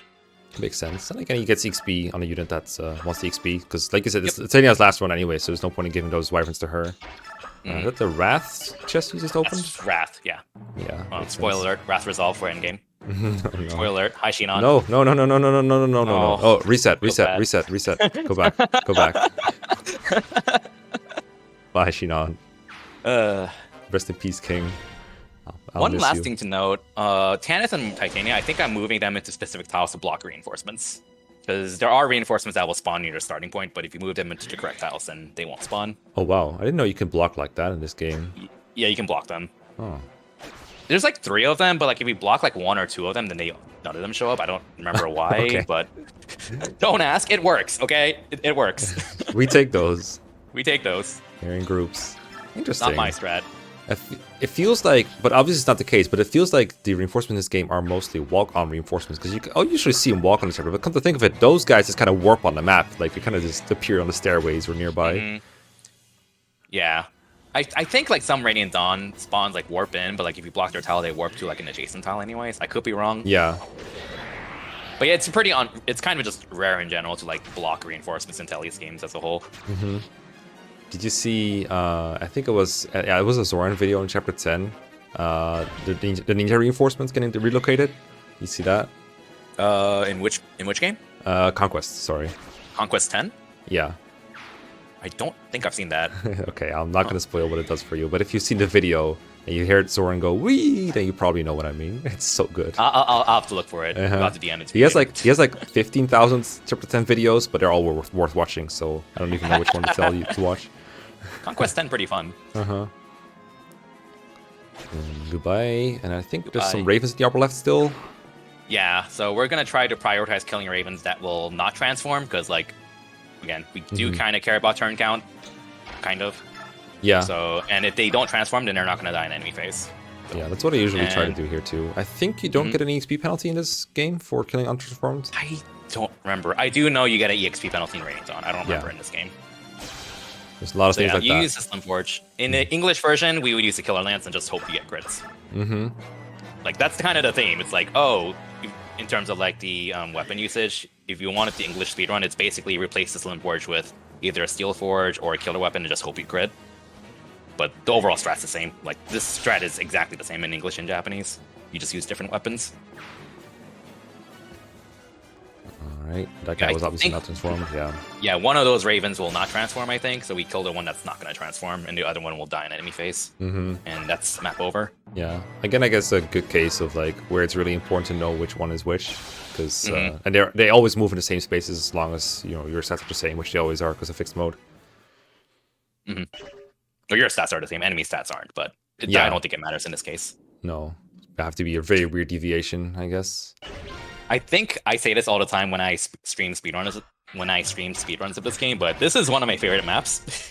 I'll let it speak for itself. I think you know what's coming up, though. I'm gonna say, I guess, some kind of really quick boss kill with it's the shelf conga, isn't it?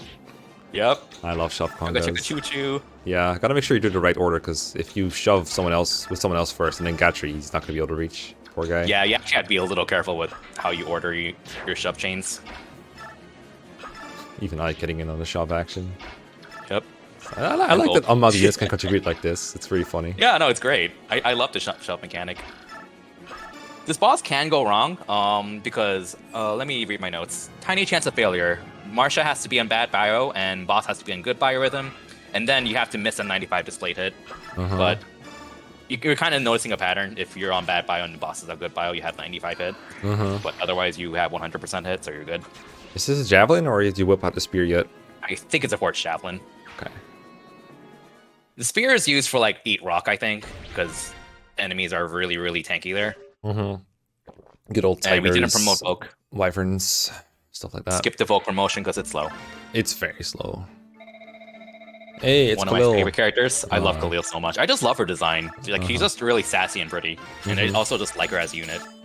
And she can use Forged Thundertomes with Yep, crit. 255 crit. So yeah, in the English version we'd use L Thunder instead of a Forged Thunder, and it doesn't change the strat for this map. It does change Eat Rock though, because Khalil can't double attack some enemies naturally, so we use Largo and Eat Rock instead. But we'll get to that later. So like Khalil plays like, you kind of see a bit of unit variety here. We're just obviously gonna blitz Marcia to the top right because this is an arrive map. Is that Titania getting combat? Did you lie to me? Oh, I guess I lied. Yeah, Titania is getting combat. I can't believe you do that. Rip. I think this is where it would seem logical to use Sonic Sword to kill Wyverns, but Sonic Sword animation is so slow, right? Animations and we just have Tanith unequipped so she doesn't kill anything because we don't need her to kill anything. Her role is to visit the village at the bottom for the rescue staff. Oh yeah. And Khalil's role is to help clean up a few enemies and also be backup, because on turn 2 there is a chance that a Wyvern can like block the rescue village, and it's a very small chance, but if it happens, then Khalil can double him with Meteor. I did not misspeak. Khalil doubles Wyverns with Meteor. Yeah, I was half expecting like a one-hit kill with bolting, but that works. Yeah, I wasn't the run who like routed out the positions for this. I know like Gwimbish said that there's something weird with the AI where like if Khalil doesn't have Meteor in their inventory, then the Wyvern's behavior changes. And they'll like block your way to Shiharam, which is obviously an issue because we need to get to that tile. But like if Khalil has a Meteor Tome, then they won't block your way. Well, I think they're trying to get out of her range, right? Because they're moving kind of away from your units. Yeah, like that makes sense. It's just also just interesting. It's very interesting. And again, a really good case of like just having a route where you know enemies will get out of your way, because you wouldn't do this blindly thinking, oh, well, if I try this, enemies will probably get in my way. Look at how many of them there are. But because you know there won't, you can do this kind of thing. Last thing to note, Tanith does have a chance of dying. There's a Blizzard stage that goes after Tanith, and if he hits, then Tanith can die if the 2 Wyverns hit her. It's pretty uncommon, but it has happened. Looks like I've found an easy way to remember that Raisin does not take effective damage. Yeah, this is how I always remember, because like Raven doesn't take effective damage when untransformed. Yo, what's that? He does when transformed. I don't even remember. I think that's stun. Yeah, it looks like it. I don't remember. I panicked for a second here, because I don't think I've ever seen this before. But I'm like, well, I guess it didn't matter, because we killed him. I don't remember Shaharam's skill set at all. I just know he's really bulky and hard to kill sometimes. It's funny how Ike gets a boss kill there, though. It's really hilarious. Yeah, because he's a stronger than Marcia, I think. But you mean Ike has better combat caps. Oh, I guess so. It's surprising to me because the Simsword has less might, and Marcia obviously got raised earlier. Marcia's better. I don't remember. Although the boss kill is a little bit different in English because Shiharam is pretty tanky, so like we actually have a chance of not killing him with Ike, which if that's the case, then Khalil has to Meteor Shiharam as a backup in English. So that is one difference I forgot to mention. Well, now Ike is definitely going to get better. Yeah, we're backspinning Ike to 14 resistance because this is the Enna map, and there are sleep bishops, and we want him to have as much resistance as possible. Not only because we don't want Ike to get put to sleep, but because we want the bishops to not even try to put him to sleep because of animations. Oh, you can entirely skip them because they. Yeah. Is it just like in GBA where if they don't see that they have hit rate on them, does it refuse to do it at all? I don't know if there's like a benchmark on it, but I do know that if they don't have enough hit, then they're just not going to bother. And 14 resistance with the pure water is exactly enough to guarantee that. You can get by with 13 if you want to risk it, but like again, enemy stats are random. So if you go with 13 res and the bishop rolls high in magic, then they will try to put him to sleep. And just so like 14 res is like the guarantee. Okay. And just like in GBA, I assume that the pure water gets preserved because Ike is in the saddlebags for the entire chapter until he gets dropped at the end. I think so. Because I don't remember, honestly. Probably. I mean, if the benchmark is 14 plus 7 from a pure water, then yeah. If that's with like the deterioration of the pure water taken into account, then it's different, obviously. It's 14 plus 7 at the start of this chapter. I don't remember what the benchmark is like once he's dropped. I just know this works. Well, thanks for clarification anyway. It's kind of a weird little U-turn you have to do in this map because you kind of start closer to the throne than you are right now. but you know, we have an 11 move flyer carrying Ike. So yeah, and Candace is gonna go ahead and babysit Raisin. The usual. The usual. Like, you guys better hurry up or I'm gonna get animations. This is a pretty cool strat. I believe Don came up with this actually, at least according to Gwimpage, because I remember Gwimpage mentioning it. So Toronio is actually gonna get recruited by Ike, which is pretty convenient. He recruits himself, doesn't he? I think we have to talk to him, but it just works out because we avoid Toronio. It just works out because Toronio can like do a rescue drop to get Ike closer to the throne after a talk. Oh yeah, because you can pick him up again with Marcia. That's great. Yeah, you saw the bishop just attack. The bishop didn't try to put us to sleep. So yeah, works that's out. Great. I'm assuming Marcia's resistance is not even like in the ballpark for getting slept. It's always about Ike. Yeah, it's primarily Ike. Marcia will get slept if she doesn't pure water, so she still needs it, but it's better than Ike's. So, Vantage being useful. Goodbye. Hey, goodbye. Vantage one-shots are so nice. I know. Is she gonna crit? I don't remember. Not this guy, I'm afraid. Not this one. Feels bad. She'll probably crit someone else, don't worry. There's enough time left in the run. She could probably crit someone. But you know, there's still Enna. There's still excitement. There's still Enna. Oh, yep. There's the second of the trio of miracle users. Wow. Enna has like, what was it, like 10-ish% chance to miracle, I think. It's fine if she miracles once. We want to make sure we start off with enemy phasing her because Enna is really aggressive about healing herself with the elixir. Yeah, she is. She's just like above half health. It's so mean. Yeah. And like you can kind of see the Slim Forge just kind of biting us in the ass because the might of the Slim Forge is really low. We're not doing that much damage with crits. Yeah, it falls short on knights sometimes, and here it falls short against high defense bosses as well. I can see that. So like I think these English version has basically the same reliability anyways because you just have way more might on your steel or silver forges. That being said, it's really nice on these guys. Oh yeah, for sure. Like against generics, like no questions asked. Even the armor knights just kind of melt to the slim lance. But I guess the drawback of the slim lance is it can't, you know, crit again. Whereas the normal like killer weapons, they can crit, get lucky and get higher might returns. Because killer weapons are stronger than what's it called, slims. No miracle, it's a miracle. No miracle, hooray! Yeah, I think it's like a 6% chance to get double miracle. Like one miracle is fine. Yeah. Time loss, but it's fine. If you get double miracled, which is possible, then you just lost a turn and like over a minute. I'm assuming yeah. Can Tyrolean not kill with the spear? He's too far away. Oh, Sag. Yeah. Alright, this is a map where like old speedrun routes used to try to triple meteor the boss. It sounds really fast and swag until you realize you have to land like 350s in a row, one of them being less than 50 because it's Tormod. So this is a much more reliable strat that's still pretty fast. We got unlucky there because that priest rolled higher in resistance. Khalil has a chance to one-shot him, so that's unlucky, but oh well. Again, if that's the worst. Wait, so are we doing boulder puzzles then? What's gonna happen here? This is so we're kind of just gonna try to clear a path to the boss, and we have enough units to do it. There's like two minor things that can go wrong in terms of like ruining the strat. Tanith has a 80-ish displayed hit on a sniper she's about to kill. That poor priest. If she fails to kill, then like you can do a backup strat, but it costs a chunk of time. It's not too big of a deal though. Yeah, because Tanith's gonna be using the spear here because we just don't have any extra forged javelins. She needs the might. Yeah, she is. She needs the might. And then the other thing that could go wrong is the boss can kill Marcia if he lands a 37 to 52 displayed hit, depending on biorhythm, and 21 crit and 16% Colossus. Wow. Which I calculated that to be a 1.5% chance of happening if the biorhythm is in the worst case scenario.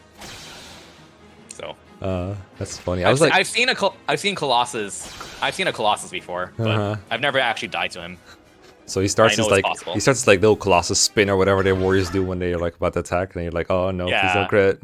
Please don't crit, please don't crit. I've never seen it happen, but I know it's possible. I can imagine the fear, the heart attack. So I do remember Raisins, I think, mentioned that every boss from this point or maybe earlier on has a skill already. Some kind of skill. I think that's correct. It's another slim, right? Yeah, we need more slim forges. So yeah, the uses again are really tight. Like we could always make another slim forge if we wanted to, but like that costs money and that costs time. So I've routed this specifically to be like as tight as possible. Yeah, because like when you say it's like super tight, that generally means just within the route we made. There's backups, but they're slower. And you don't want to be slower, right? Yeah, basically. And like again, mine is tight, so like if we need to make another slim forge, then we need to sell stuff. Yeah, I gotta sell your Nosferatu or whatever it is. That's very costly, sitting in your convoy doing nothing. Because even selling takes time. Yeah. Oh, you can kind of see that Cavalier totally not. Yeah, he totally knows where the pitfalls are. He's checking WOD. This guy's cheating. This guy's not playing on ignorance. Get out of here. He's not very ignorant on the pitfalls. No, it's tradition that if you play this map, you have to fall into every pitfall. There's no other way about it. Either you do it intentionally or you don't do it intentionally, but you have to fall into the pitfalls. I forget, can you shove someone into a pitfall? I think you can. I know you can do it in Rainy Dawn. Yeah, I vaguely remember that. I don't remember if you can in this game. I know you can move Makalov into every pitfall and kill him off. That's also a possibility. Those are that poor options. guy. No pity for But yeah, this is the map where, like, if you don't have full guard, good luck. Because, like, these Ballista do, like, 15 to 20 damage, and Marcia is not dodgy because she is carrying Ike. And you're also facing, like, chances of getting hit by Blizzard and Wind, which does add up to a lot of damage. Yeah. So this one alone did, like, 7, so that would be basically doubled, I think. There's a Ballista. Damage. Yeah. And the Ballistas, is it this game as well where they ignore strength, but they just have kind of high might? I don't remember the calculations. Don't ask me. I just know onagers don't care. Oh yeah, onagers are just wacky weapons with long-ass stupid animations. Unequip, I think I spotted there. Yeah, Marcia is unequipped, Ike is equipped, just because we see this formation a lot in speedruns where you have like your mounts dropping your lord, and one of them is equal to the weapon to make sure the path is clear. But you also want to avoid killing stuff because time loss. Yeah. I mean, is the path always clear when you have Kanto? That makes things weird, right? Well, if Ike's unequipped, then enemies would be blocking his path to the left and bottom. I feel like enemies, when they have Kanto, they try to like attack and then get out of the way so that other units can potentially attack the same unit. That's, I feel like, one of their that's what they try to do a lot. But not everything has Kanto here, unfortunately. No. Or fortunately. Yeah, depends on how you view it, I guess. Hello, Tiger. One minor difference between English and Japanese is like the Japanese version is a lot more reliable in this map. Because of the crit forge glitch, you get to, since you have Vantage and 55 crit lance, you can just kill everything before they hit you. So you usually don't need to heal. But in the English version, you don't have that luxury. The actual strat's exactly the same, except you replace the Slim Forge with a Slim Sword. Yes, Slim Sword in English version. And that's just for weapon triangle against the axe users because they're the ones that hit the hardest. So you just give Marcia a sword to give her as much avoid as possible. And you probably have to heal her once in English. That makes sense. Do you remember how to recruit Har? I don't remember. I don't. Yeah, apparently there's like another wyvern you can recruit, but like there must be some kind of in-game secret that I'm not aware of. I think after 10 playthroughs, you get an option to recruit a wyvern in your army. I think his name is Ashnard. Yeah, it's a lot of playthroughs. Minor character. Easter egg. Katrine is surprisingly scary. Like she's really fast. I think she has like mid-20, like low 20 speed or something. So like she's surprisingly fast. But so we have a super Marcia, so it's fine. Yeah, I was gonna say it's the cost problem for dodging because obviously doubling is very easy with fixed growth. Marcia doesn't care. Yeah, but I do know that you, even your faster units casually can have issues doubling Katrine. Yeah, something you can get doubled. I think the Laguz get roasted by her. The Beast Laguz. Oh yeah, no, they get destroyed. Yeah. See half a shove conga. But that's more like shoving. Interesting. Woo! Shove congas. Smite animation is longer than shoving, isn't it? I don't know, honestly. Don't ask me. So yeah, we have this shove train specifically to keep everyone out of range. Like you can kind of see only Ike is in range of like the closer enemy units, and that's it. Well, Raisin is, but Marcia's gonna rescue him. Yeah. This is where you obtain Savior, right? You don't have it yet. Yep. Yeah. You don't have it yet, but like Marcia crits everything, and she doubles everything even without Savior anyway, so it's not really an issue. Yeah. And Tannis' role is to be a distraction and then get the Savior scroll. It feels like the main takeaway I have from these crit forges is just being able to carry someone and still one-hit KO everything is so good. It is very good. Like that is absolutely a pretty big benefit, especially for the map with Mac Club. Like because that's the big reason why Vantage is worth getting in Japanese and not English. So like that is the big difference, but it doesn't change as much as you might think otherwise. No, it doesn't seem to change your movements a whole lot. Just your equipment a little bit, and then the reliability that follows. Yep. So like this strat's exactly the same in English, just different weapon instead. I feel like I've heard this phrase before. it's like this game's version of this boss sucks. Pretty much. It's either English version's the same but different weapons, or Miracle sucks. That's about it. And this is just arrive, so basically another anyone can seize kind of chapter. Yeah, so we don't really need to worry about like boss benchmarks or anything like that. Not that it's really much of an issue in most cases, but yeah. I think Bastion and Lucia are also going to join, and Tanith baited some units so that they're exactly out of range of Bastion and Lucia, so we don't have to worry about moving them out of the way. Because we're not clearing this in 2 turns, we're 3-turning it, I think. Yeah. What, do you think a 2 turns possible with this setup? I don't know, TC, I don't know. Maybe. We do have a rescue staff, but we don't have any rescue staff users, so... Yeah. There's no Pence in this game. No Sales you can easily train up. There's like literally nobody who can use it at base besides Valencia. All the stupid sages picked knives. I wonder why. Ugh. SMH. That's probably why they did it, so you wouldn't be able to cheese with that. I mean, like, I agree with it. Yeah, it's annoying as it is, but yeah. All right, that's all we need to do to get everyone out of the way. Just move Ike like 2 tiles.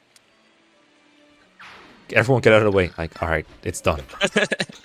Wish is granted. You're light. Tanith also needs to move, but she's a different group, I guess. Yeah, she does.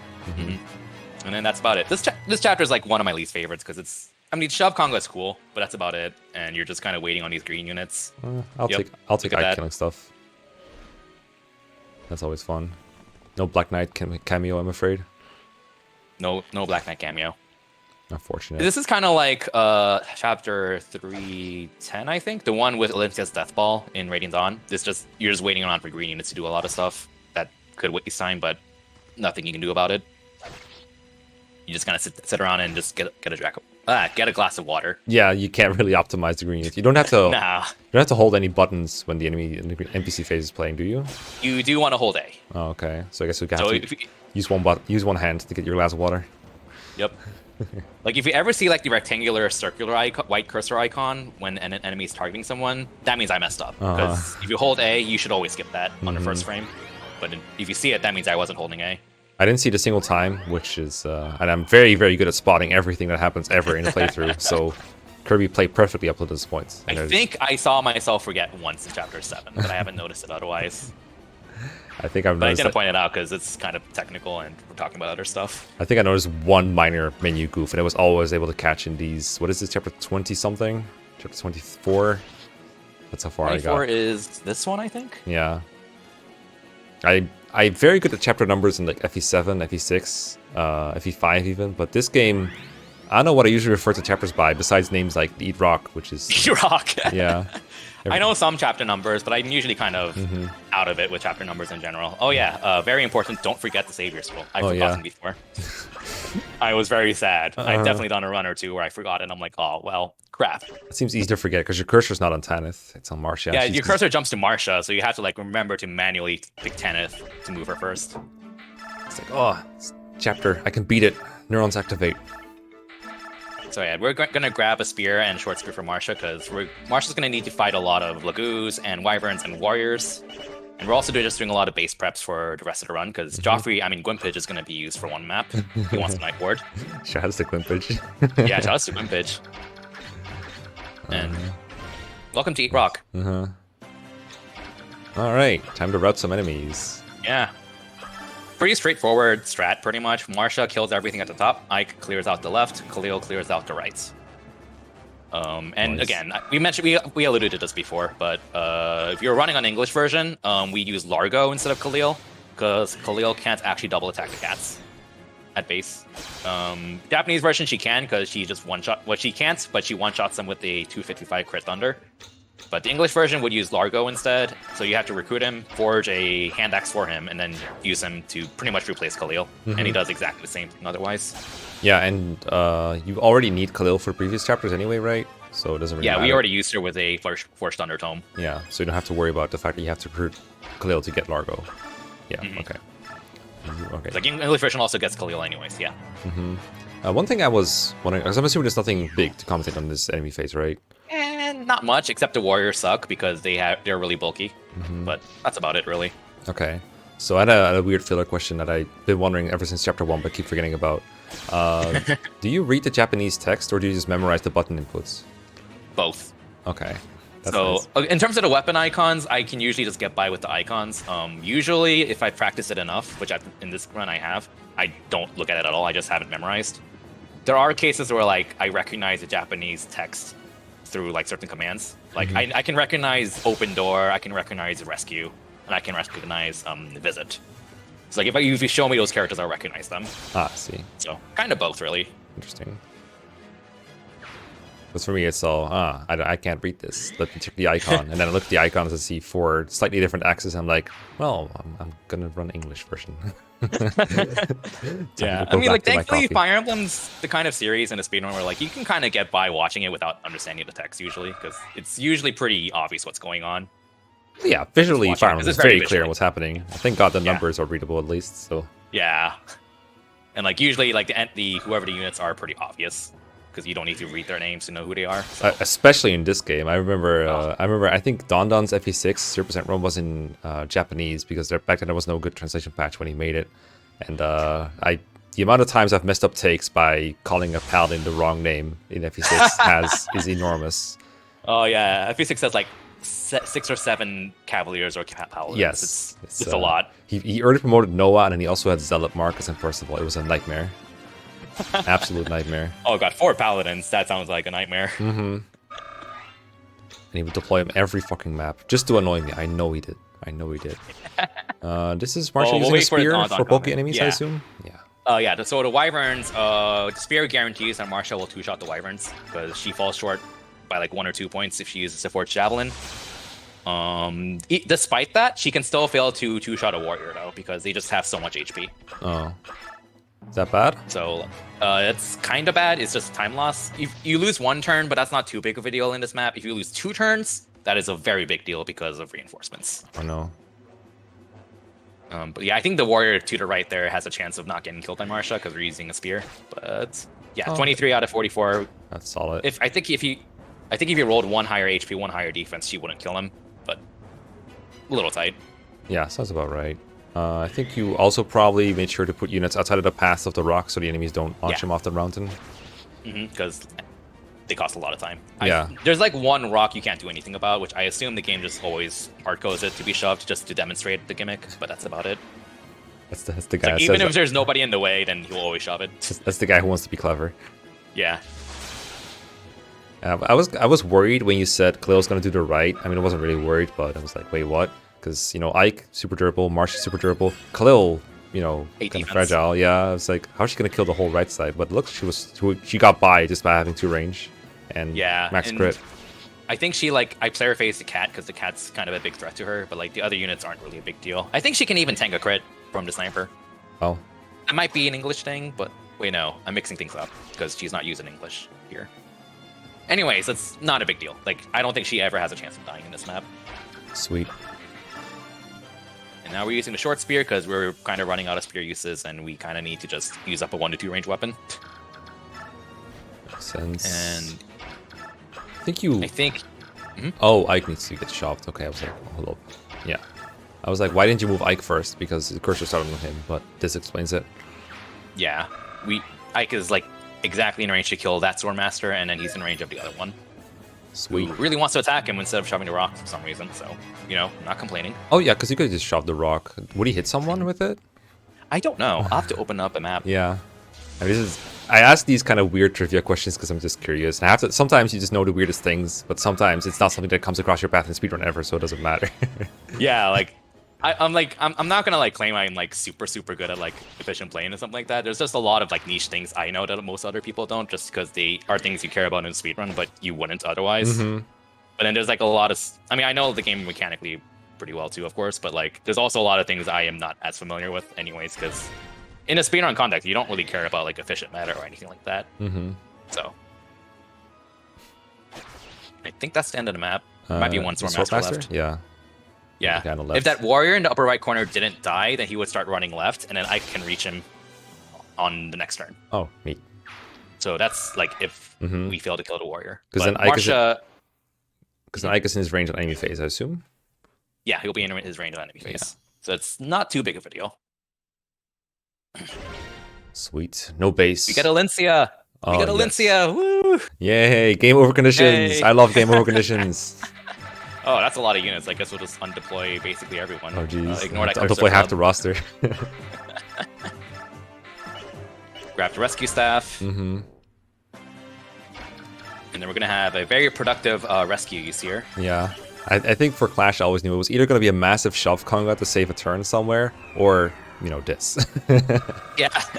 So, like, the thing is, like, there are so many enemies, and, like, if we deploy anyone else, we have to, that's an extra unit we have to move out of the way.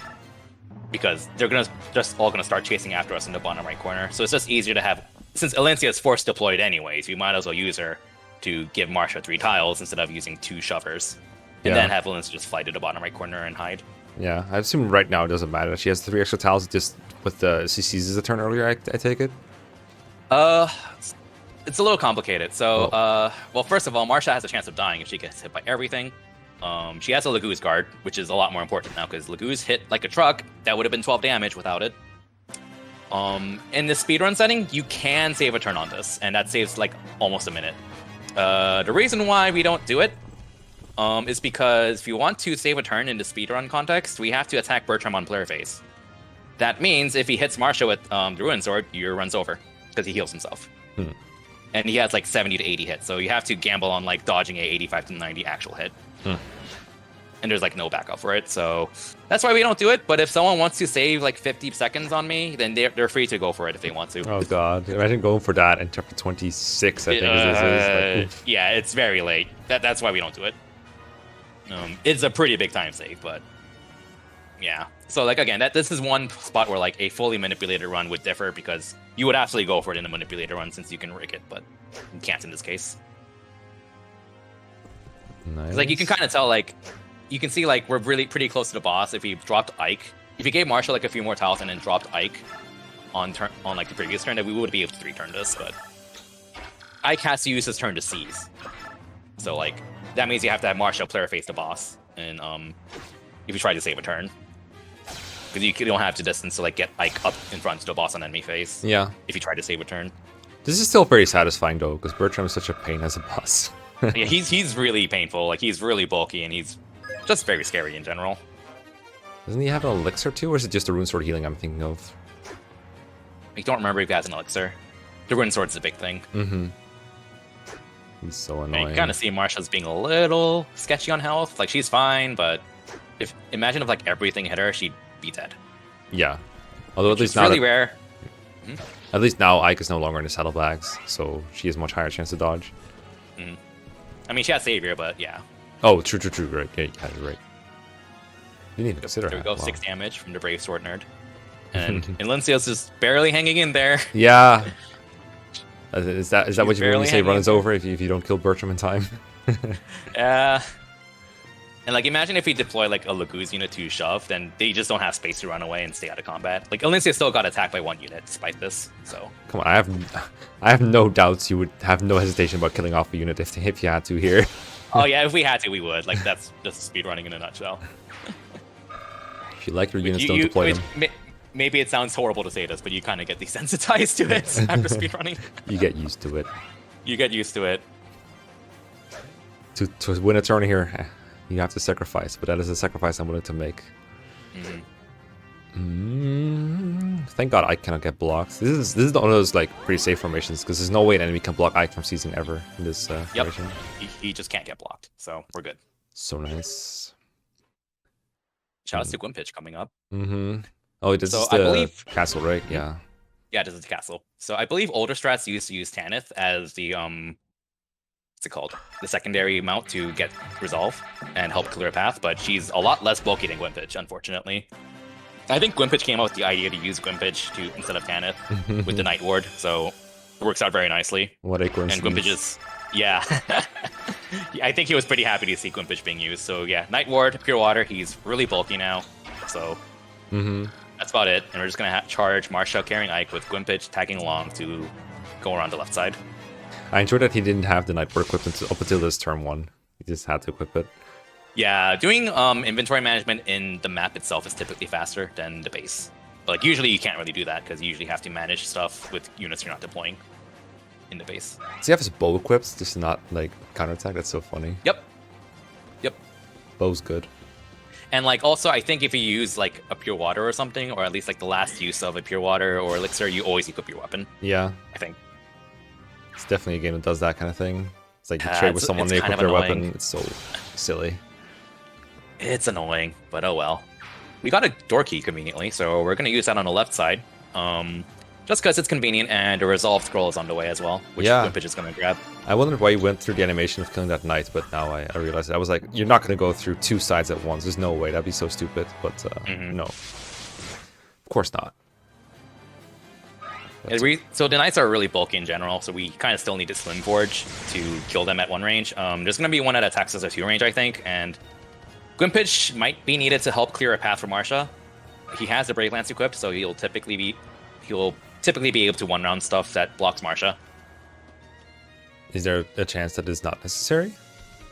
Trying to remember if there is. I think like he might have to attack a cat that blocks away. I don't remember off the top of my head. Because it sounded like... it's that sage. It's that sage. Yeah, okay. I was wondering maybe the general will move first with a spear or something, but no, this is it. Yeah, it's a sage. That's also much which better for you, because Brave Lance would take forever to kill a general. Yeah, Gwimpitch will probably do like 20 damage total, and it's like, ugh, I wasted so much time. You'd be like, yeah, this is chapter 27. Joffrey needs to get a 2% crit on a general to Four one round chances of here. it. Cool. But no, I think Gwimpich uses their Brave. I think we use Gwimpich to use their Brave Lance on the Sage. So, I think. Yeah, that's. And he also got a chess key. So. I see no other way to do this. There's a chess key. Goodbye. Oh, you got it from Marcia, right? The chess key. Yep. Yeah. Marcia got it from a drop just now. How convenient. Now we can get resolve. By Mr. Sage, and just straight on to the throne room. I think this whole area unlocks with one door unlock, right? Yep, everything unlocks, which is both convenient and inconvenient, depending on how you want to look at it. Convenient for the speedrun. Ow. Yeah, stupid long range magic. magic. Is Hafed. Oh. And Gee, I wonder why you know his name. yeah, I wonder. He's just really scary because, like, he's both strong and bulky. Like, he has a Night Ward, he has a Brave Lance, he has good stats, even on normal mode, and he has Miracle. So that's exciting. I think like it's fine if he activates Miracle once, and like we do have backups because like when we try to enemy phase him, and if Ike fails to kill on enemy phase, and Marcia's turn is still freed up, so she can finish him off. But obviously you still rather that not happen because it's time loss, but it's better than losing a turn. Yeah, it doesn't sound as bad as Enna and Seeker. Yeah, no, Enna is just if she double miracles, you're just screwed. You just sit in silence and wonder what decisions in my life came to this moment. So that was lucky. I think because that knight has a sword, that Marcia has a chance to one-shot him with the crit. Because again, enemies are really bulky. So, and Marcia's low strength cap is really rearing its ugly head.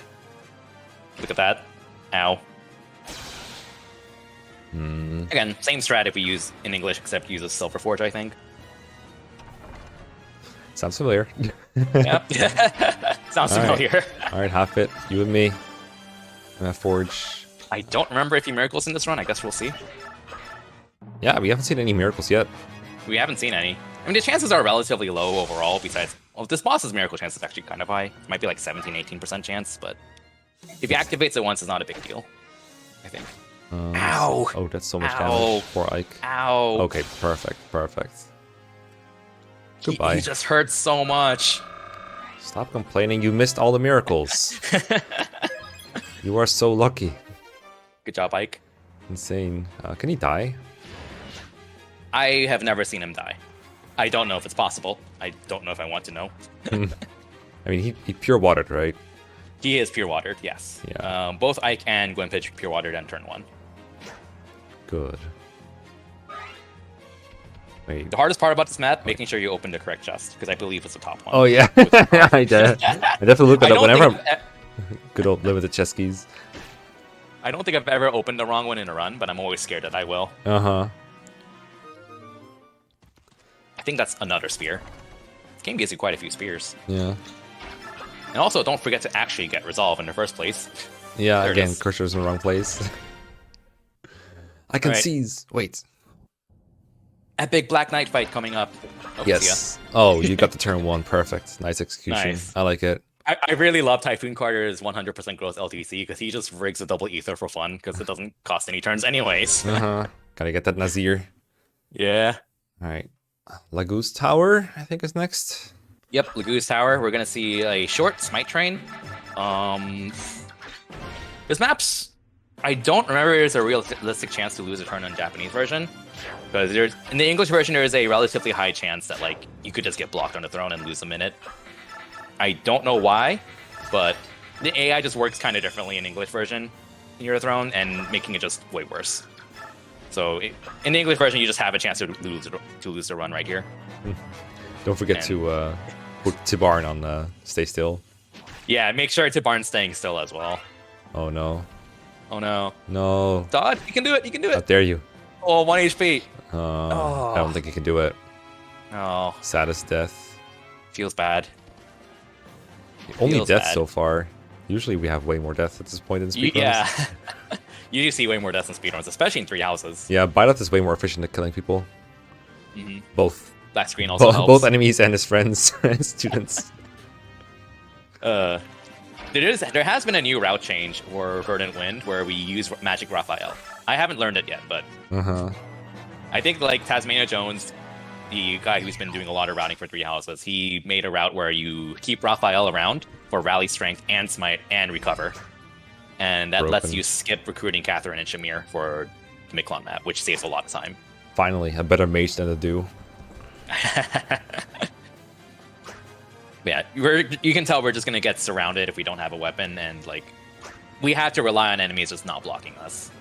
I don't remember if it's realistic for someone to block us in Japanese. It doesn't happen in English, but you just deal with it. And the dragons are, of course, they're dragons. They don't die. Well, at least you can afford to stay unequipped. So that's really nice.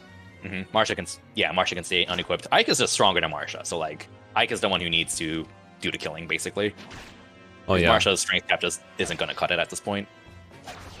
She would still one round cats with the slim, right? She would still one round them.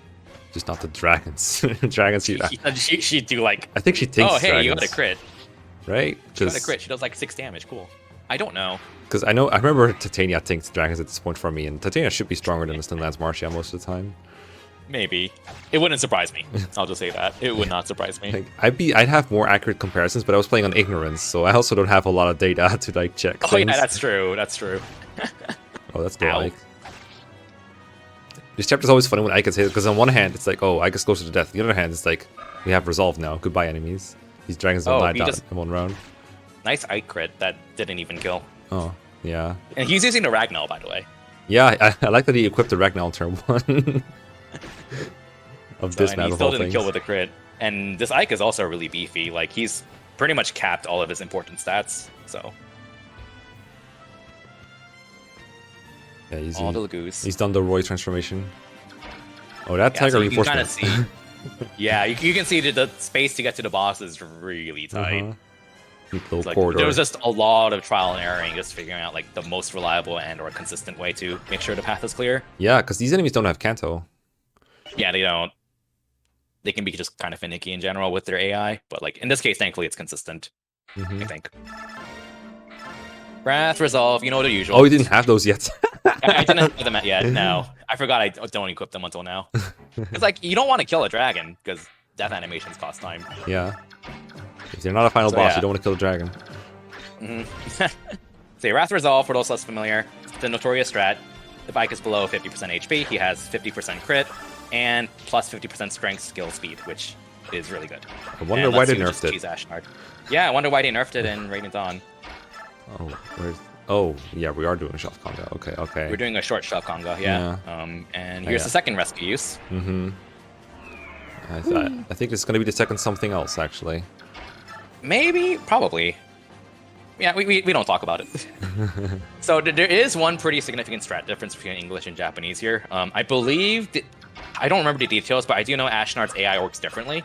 Like, you can aggro Ashnard more directly in English and Japanese. So English is, like, a little bit faster than Japanese in this case, because he can get aggroed more directly if you go straight up the center. I was about to say, you're going the wrong way. Yeah, we have to go around in Japanese. I don't remember the details, I just know it works differently. So that might be, like, a Don question or something.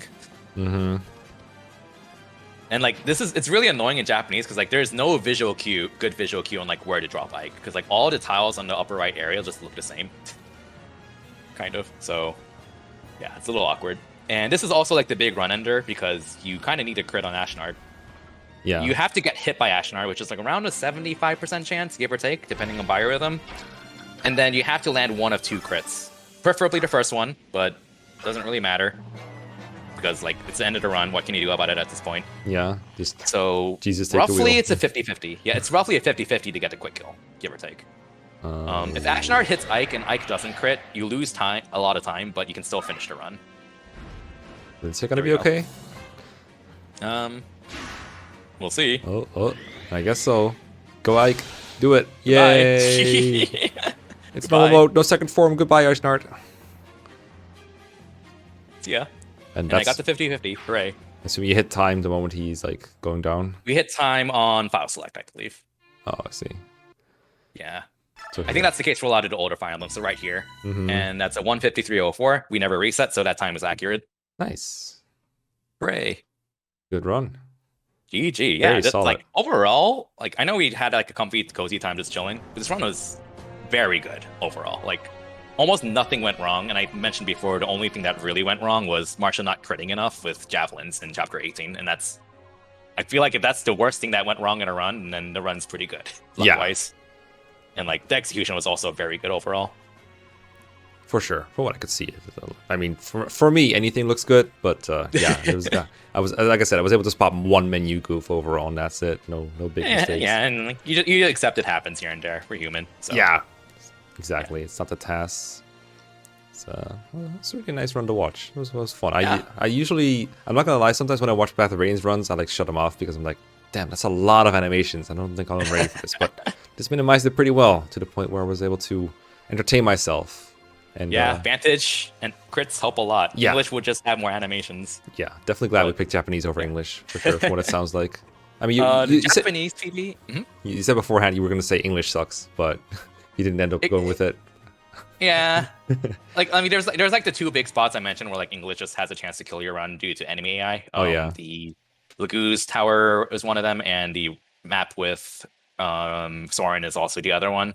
And like, English is also like, pretty much the actual routes otherwise are like 95% the same as Japanese. It's just different weapons basically. Mm-hmm. But the English record is 159 by me. Japanese is 154. I didn't get the Ashnard quick kill, so that's a minute of time loss right there. But also, like, I don't enjoy running English as much because just is less reliable than Japanese. Mm-hmm. So I'm just like, okay, I'm happy enough with a sub 2 hour. Fair I enough. might go back to it eventually. Who knows? Mm-hmm.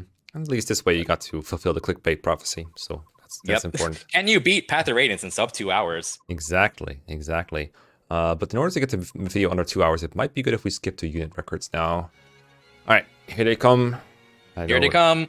It's all in Japanese, but you should be able to recognize who's who anyways from they have their little models. icons. Rip Mordecai. No, Mordecai's 28 kills. That's what it says, right? He has 28 kills totally. Yeah, that's all it says. I can't read Japanese. Nothing else. I can't. I'm just gonna assume it says 28 kills. Oscar, no kills. Risk, no kills. Yeah, Oscar pulled it forward, and you failed to kill anything. Mm-hmm. I mean, these are just units that were never deployed or never done anything besides shoving. Yeah, just mostly shove bots. Folk I don't think missed or... I think they missed Folk killing a bunch of Ravens, though. He kind of did, in the sense, yeah. He spawned them on the ship map. I don't know who these Hawks are. Me neither. I think they came with Raisin as a package deal. But I know of 2 Hawks that are really good at Radiant Dawn, but I don't know about Path of Radiance. Hi, Lucia. Hi, Bastion. They stayed out of combat, so it's their job. Yeah. They set up combat by Ike moving a certain way and Tanith moving a certain way. Yep. Good job, guys. You made us move in a unit another way. Yo, Boyd kills. Oh, Boyd got a kill. I think that's probably a kill in the big route map, in Petrin's map. That's probably it. Petrin? The one where Shina and Gashi come back. Well, not come back, but like in the big building with the mage. Oh, yeah. Mia joins. Yeah, definitely. Tanith 4 kills. The filler flyer. The filler flyer. Yeah. Gatry. Gatry is 5 kills. That's all chapter 7. I'm pretty sure that's like all chapter 7. Yeah, it must be. Just Khalil with 6. This is a great top 5. You're about to see that number just jump up. 39 with Ike. That's pretty good. That's pretty good. Titania, 61 with Titania. 61 is so low for Titania. I know. I'm used to it being higher in other playthroughs. 112 with Marcia. Nice. Love it. I think in Radiant Dawn it's like 180 on Jill and Har, or one of them. I don't remember. But Radiant Dawn's also just a longer game. That's great. What a champ. What a great run. I enjoyed this. Yeah, I enjoyed it too. It was comfy just chilling and watching this again because it's been a while. Mm-hmm. Yeah, Path of Radiance is fun. Definitely a fun game. I want to play it again. Damn you. Why'd you do this to me? I can't play this game Super again. Ileana strats. Super Ileana. Maybe I will play Maniac with crit forges. Maybe that's something I want to do now. That would make it bearable, I assume. I didn't use it. You probably should though. But yeah. If you're gonna play the funny game, might as well use the funny strats. Yeah. Well, thank you so much for enlightening us with your commentary, Kirby. Yep. And thank you, Mecco, for having me. No problem. Always a pleasure. Thank you for watching if you got this far, and we'll see you next time. Bye. Peace.